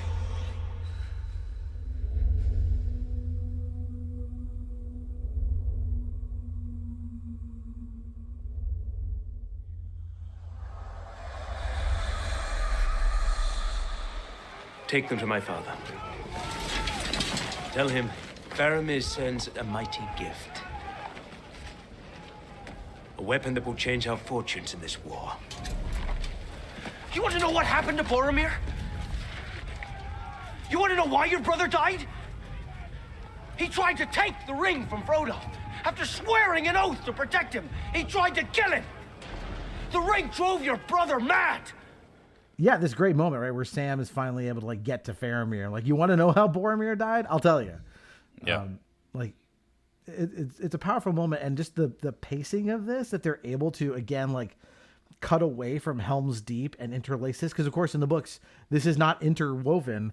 We get a whole half of the book is Frodo and Sam, and a whole half of the book is everybody else, and so Peter Jackson has to like rejigger the plot so things are happening simultaneously in the movie as they are happening. You know, if you were to read the book and tease that out, you would figure out, oh, this thing with Frodo and Sam is happening while Helm's Deep is happening. You know, brilliant adaptation stuff. Great performance moment from Sean Astin. Yeah. We were just watching The Goonies recently here in our house, and he Nice. delivers the monologue, like, oh, down here it's our time, and I'm like, oh, you think that's a Sean Astin monologue? Just you wait, because we're almost to it. But yeah, this he really is the heart. Oh yeah. All right, chapter 35, The Last Stand. Inside the Hornburg, Theoden declares defeat, but Aragorn has not given up. He orders action be taken so the women and children can escape. Theoden asks what more there is to do. Aragorn says there should be a last stand and remembers Gandalf's words. Theoden agrees. Gimli sounds the horn, and they ride for Wrath, Ruin, and the Red Dawn. Send word for the women and children to make for the mountain pass and barricade the entrance. So much death. What can men do against such reckless hate?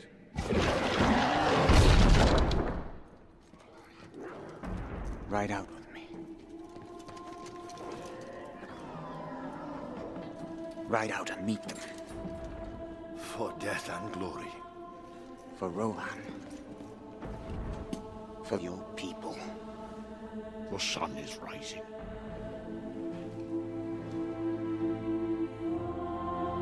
Look to my coming at first light on the 5th day. At dawn, look to the east.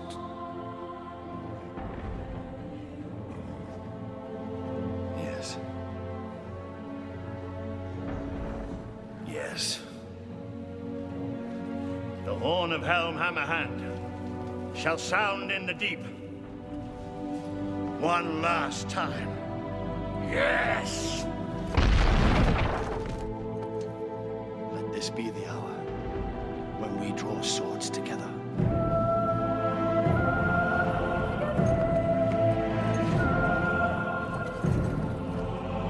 Fell deeds awake.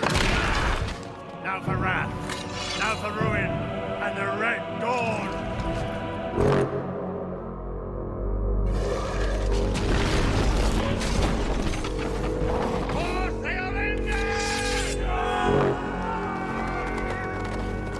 Right out into the battle and down the causeway, bowling over Uruks, and as the sun rises, Gandalf returns on the hill along with Éomer and the Rohirrim, who charge in and decimate Sauron's forces. Feels like it would have been an important thing for Aragorn to have kept top of mind, that like we could just hold on a little bit longer and reinforcements are in fact coming. Gandalf told me a very specific time that he would be returning to our side, which is different than in the book.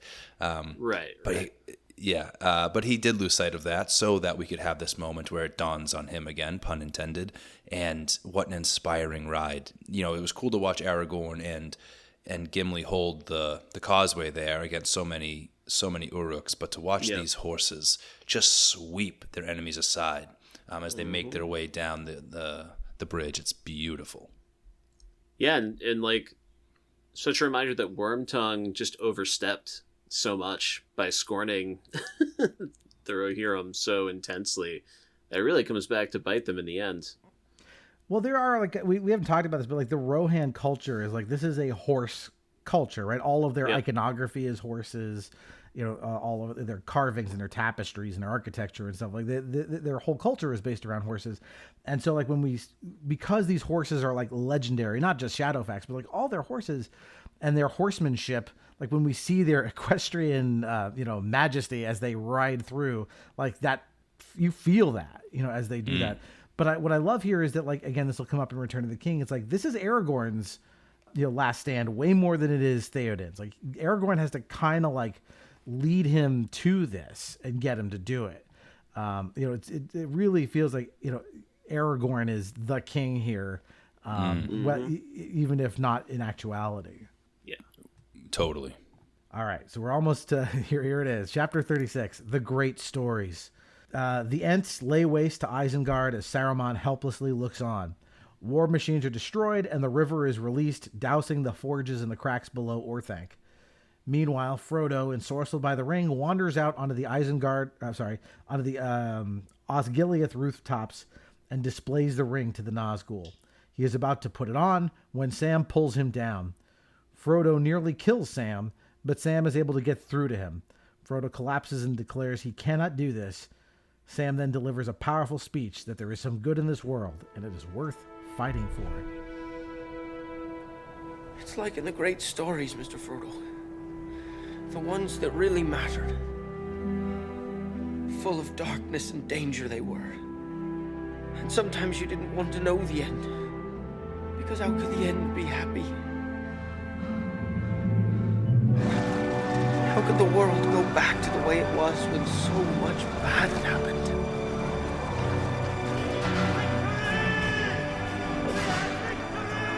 But in the end, it's only a passing thing. This shadow. Even darkness must pass. A new day will come. And when the sun shines, it'll shine out the clearer. Those were the stories that stayed with you. That meant something. Even if you were too small to understand why. But I think, Mr. Frodo, I do understand. I know now. Folk in those stories had lots of chances of turning back, only they didn't. They kept going. Because they were holding on to something. What are we holding on to, Sam?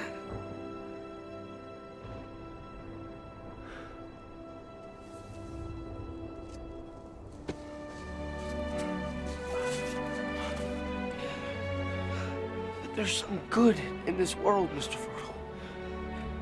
And it's worth fighting for.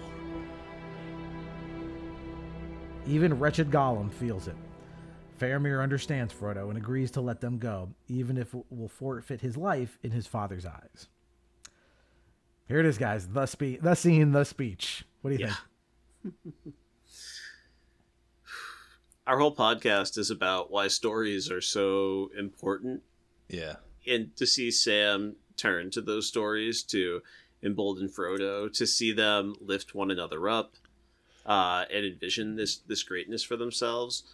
This idea that they're not turning back, even in the face of impossible odds, right? Like we've been talking all day about people feeling hopeless, and more often than not, we retreat into our own little Helm's Deep, so to speak. So to watch these two hobbits stepping forward is just incredibly moving, and even beyond the words themselves, 2003, I feel like it was still pretty rare to see two male characters being so emotionally vulnerable and open with one another. I remember there being a little bit of like mean pushback to, like just like the pure love between these two. It's me, it's your Sam, that kind of thing. And it's so refreshing to see it now. And at least to me as a young man at the time, it felt ahead of its time.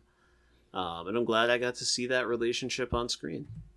Yeah, wonderful emotional intelligence, right? A good example of what friendship should look like between all of us, these two hobbits together.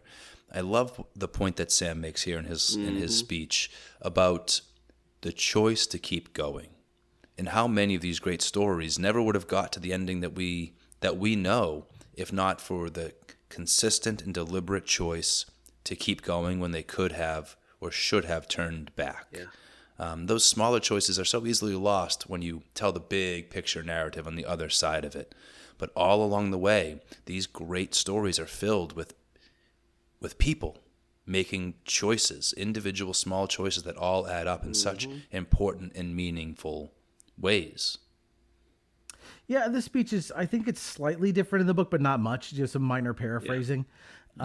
And I think, obviously, as the stories that Sam is talking about, there's lots of great stories, as he said, and many of them are filled with, inspiring speeches. Let's, buck up in the face of impossible odds. And I can't think of a better one than this one.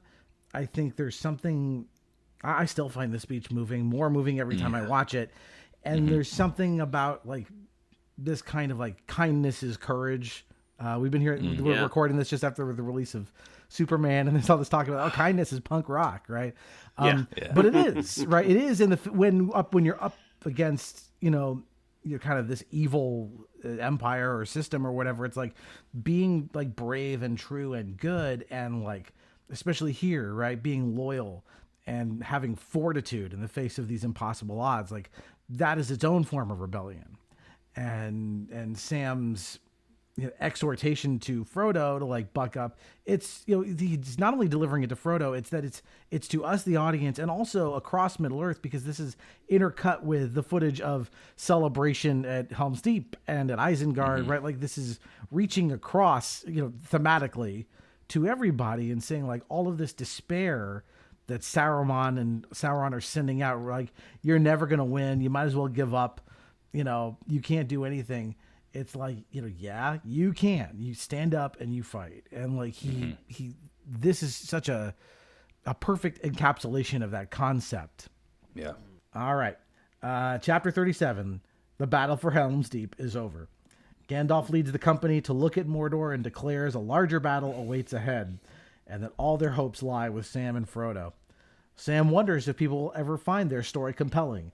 When Sam calls Frodo courageous, he says more will want to hear about Samwise the Brave, because Frodo wouldn't have got far without Sam. For now, he is more like himself. Frodo, I mean. They wonder where Smeagol got off to. Smeagol argues with Gollum, who convinces Smeagol that Frodo betrayed him. He should kill Frodo and take the precious, but Sam complicates things. It's too risky to kill them both. But he could let her do it. Smeagol leads them on as Mordor looms ahead. Master betrayed us. Wicked, tricksy, false. We are to wring his filthy little neck. Kill him. Kill him. Kill them both. And then we take the precious. And we'll be the master. But the fat hobbit, he knows. Eyes always watching. Then we stabs them out. Put out his eyes and make him crawl. Yes, yes, yes. Kill them both. Yes! No, no! It's too risky, it's too risky. Where's he going? All right, Gollum! Where are you? Smeagol? We could let her do it. Yes, she could do it. Yes, precious, she could. And then we takes it once they're dead. Once they're dead.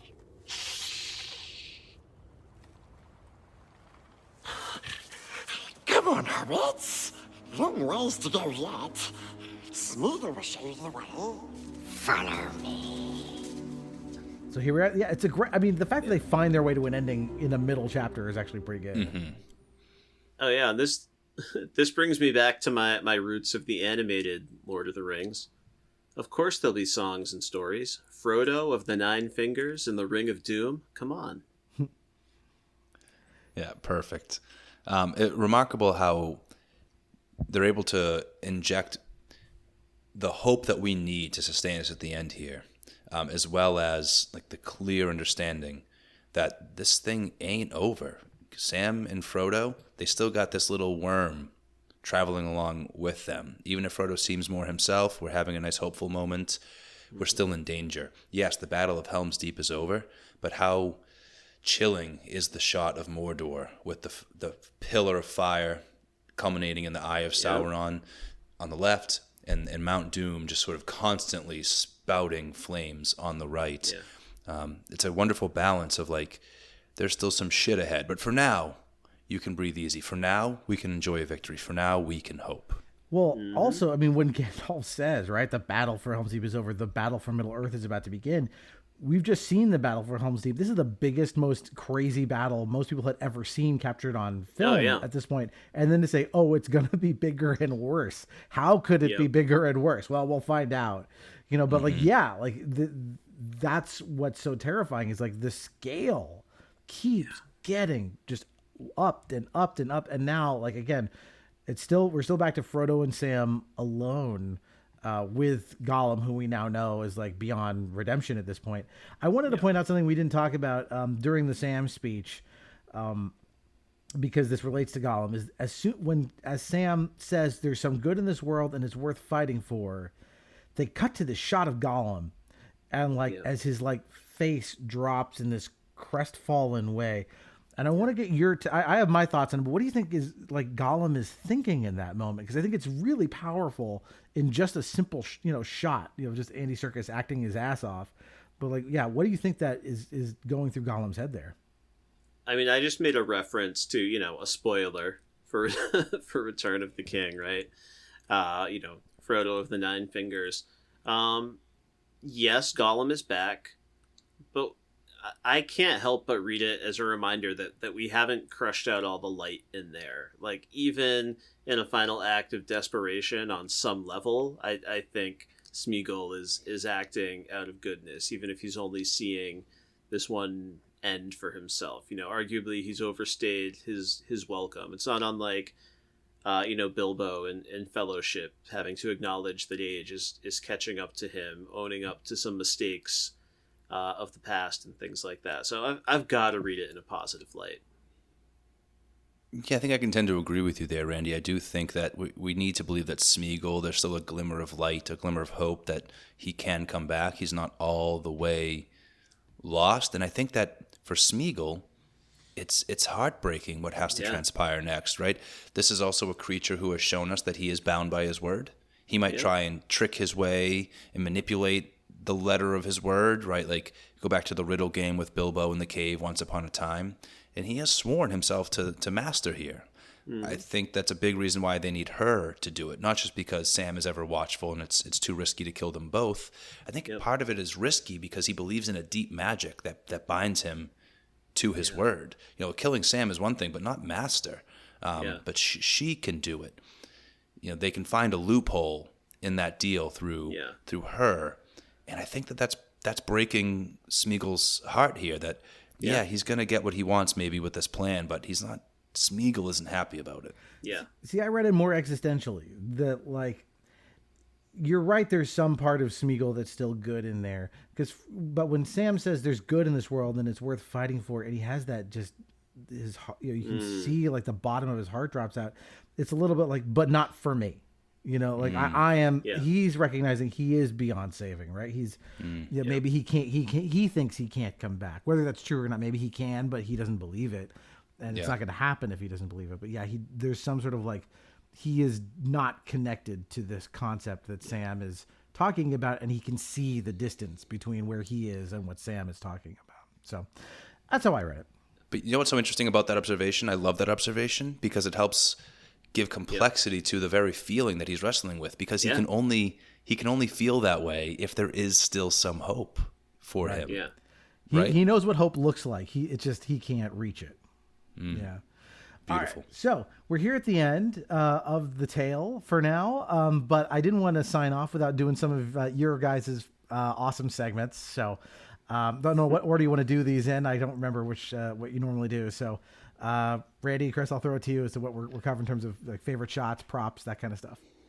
So I guess we're going to do a shot and a prop. I would hit the shots first. Yeah. And I think the only reason I struggle with this one is it's so hard to pick just any one landscape shot that we get as we are traveling, across Middle Earth. But Kris, maybe I'll let you kick it off with your favorite shot. I was afraid you were going to do that. So I was wrestling with this because there's a few moments where you've got Gandalf framed by the sun, but while it's beautiful and it's impactful in the moment, I don't think it's like the shot from the film for me. I'm going to go with, there's a shot right as the rain comes down at Helm's Deep. Theoden is standing there upon the wall. He's got his right and left-hand men alongside of him. Thunder and lightning cracks the sky. You can see the forces of Isengard getting closer. And then the rain comes. And nobody's expression changes, but you can imagine what's happening inwardly in that moment. And so I guess I want, like, they're lit up by the lightning, and the rain has just started to come down. It's like the moment for me that it captures so much of the conflicted nature of this part of the story and the characters who are involved in it. There's hope, and yet there's despair. We're going to stand, but damn, now it's raining on top of it all. Like, it encapsulates so much of what is the roller coaster ride of this film. Beautiful. Doug, do you have a favorite shot? It's down to two. Definitely that shot of Gollum's face that we were just talking about is very powerful. But I love there's kind of this lyrical shot as the heroes ride up to Edoras, where this flag, this horse flag, is torn down by the wind, and it like flutters down to them, and it's like here's this very poetic conceptual shot of like this kingdom is in decline, it is buffeted by the forces around it, and here this thing flies down to the ground, but it lands at the feet of our heroes. And so it's like, yes, they're going to this kingdom is faltering, but there are heroes here to save it. So that one always stood out to me. Love that. Yeah, I think these are all perfect because I am refusing to commit to like just one scenery shot. I know Kris is giving me the look because he knows I threw him to the wolves a minute ago because I was stuck over here. It was a well-deserved look. You have every right to shoot me that look, Kris. I appreciate it.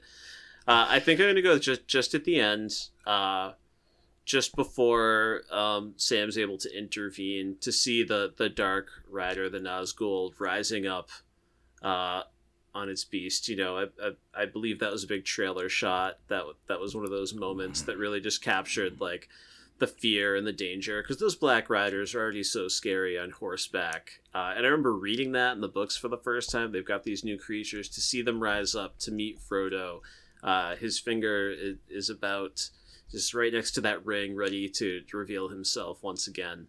I love that rising shot of the Nazgul. It's a great one. All right, so then we're going to talk about what prop from the movie would you want to take home if you could. So let's see. Randy, you got one for this? I thought about being really gracious with this one, but you let me go first. And there are a few that would be great, but it's hard not to just say like the ring on the chain. Like it's just so hard not to like go straight to the most obvious possible answer. There are a lot of other cool props and weapons and armors, but yeah, give me that ring on a chain. Let me imagine the implications of that. Love that. You got to go first. It was a great pick. How do you not go ring when it's the number one pick overall is on the board and you've got the number one pick? Right. Right. Yeah. Which made room for me, because I'm going to go with something much less iconic, despite there being many like named swords in this film and all sorts of like really cool costume wear. Legolas's blades that he draws when he's done doing archery and he's ready to go hand to hand, and they're these twin sort of curved, not quite sword length but bigger than daggers, blades. When I think about myself as a collector of replicas, which I'm not yet, I've got 2 swords that are like sort of generic, just, you know, for LARPing's sake. I've always dreamed of having those dual blades that Legolas wields. Like, if you see the collectible, they've got like beautifully ornate handles. Like the elven craftsmanship is so beautiful. So I don't want a replica. I want from the set, orc bloodied blades. Beautiful. Nice. Part of me wanted to get the bomb. Nice. With the torch, with the ever-sparking torch to go with it. Yeah, but I was thinking of like, what could I actually use? And you know, the doors at my house are a double door, so I'm like, give me the Helm's Deep. Like, let me every time I come home, just like amazing choice. So I want the doors. I love it. Yeah. Great. Well, guys, thanks again for coming on. I'm really glad you're able to come in and chat about the 2 towers with me and be part of Frodo-vember. Couldn't think of 2 guys I'd rather do it with. So if people want to get in touch with you, find your stuff, where do they go? All right. Yeah. You're going to just hop onto Google or your favorite search engine. You're going to search for Media Lit Podcast, and you're going to have a pretty easy time finding us on your social media of choice. You can look for us on YouTube. You can look for us on Twitter. You can look for us on BlueSky and Instagram. I think maybe like YouTube has slowly started to become our most active spot for engagement. So we'd love to hear your comments, and we've got a wide variety of topics. I know there is something for you there. As for finding me on social media, just find Media Lit first, and I attached myself to all that stuff. And I'd love it if you followed me too. Kris, how about you? Where can folks find your work? Yeah, thanks for representing Media Lit so well. And you always fall on the sword there and say, don't find me, find the pod. So I can come in and say, selfishly, I'm an actor and a voice actor. I'm a father and a husband. You can find me doing all those things on Instagram and BlueSky at Kris_Ingersoll. Kris is spelled like Kringle. Randy and I are also both frequent guests and/or hosts on a handful of properties on the popbreak.com. If you check out the Pop Break podcast feed for things like Pod of Doom or Batman by the Numbers, you'll hear our voices there as well. And I'll just say, if you want to get in touch with us, you know, all the links to our social media spots are in the show notes. We are also on YouTube. You can find us and engage us there if that's how you like to get these things. Normally, I would tell you to follow Facebook, Instagram, or BlueSky for a weekly clue on Wednesday as to what's coming next. But this time, I think it's pretty obvious what's next in the queue. I also want to encourage you to go listen to our other show. We have a second podcast started now called Playing by Ear, which is a monthly show that I do with my wife and brother-in-law, where we take an album and break it down track by track. And in a little bit of synergy, this month's album is going to be Led Zeppelin's 4. Lovely. So for a little, you got some Tolkien in my rock and roll, and you got some rock and roll in my Tolkien. So go listen to that album and then hear that episode when it drops. If you have time and are so inclined, please do drop us a review, and of course drop Media Lit a review as well. Any podcast you like, do that, because it helps increase people finding the show and learning about it. And, of course, makes us all feel really good and warm and fuzzy inside. So please do that if you have time. And if you haven't yet, I know who you are. I see you. No, nice. Yes, no, please do. I just want to know if you did meet your wife in the darkest depths of Mordor. Sort of. I met her on Match.com. So. Nice. Phenomenal answer. All right. So that'll do it for this. And so until next time, that is one more entry in the Nostalgium Arcanum. Where once was light, now darkness falls. Where once was love, love is no more. Don't say goodbye.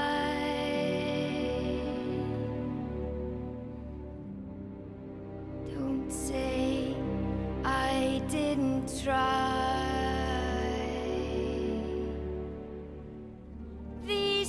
tears we cry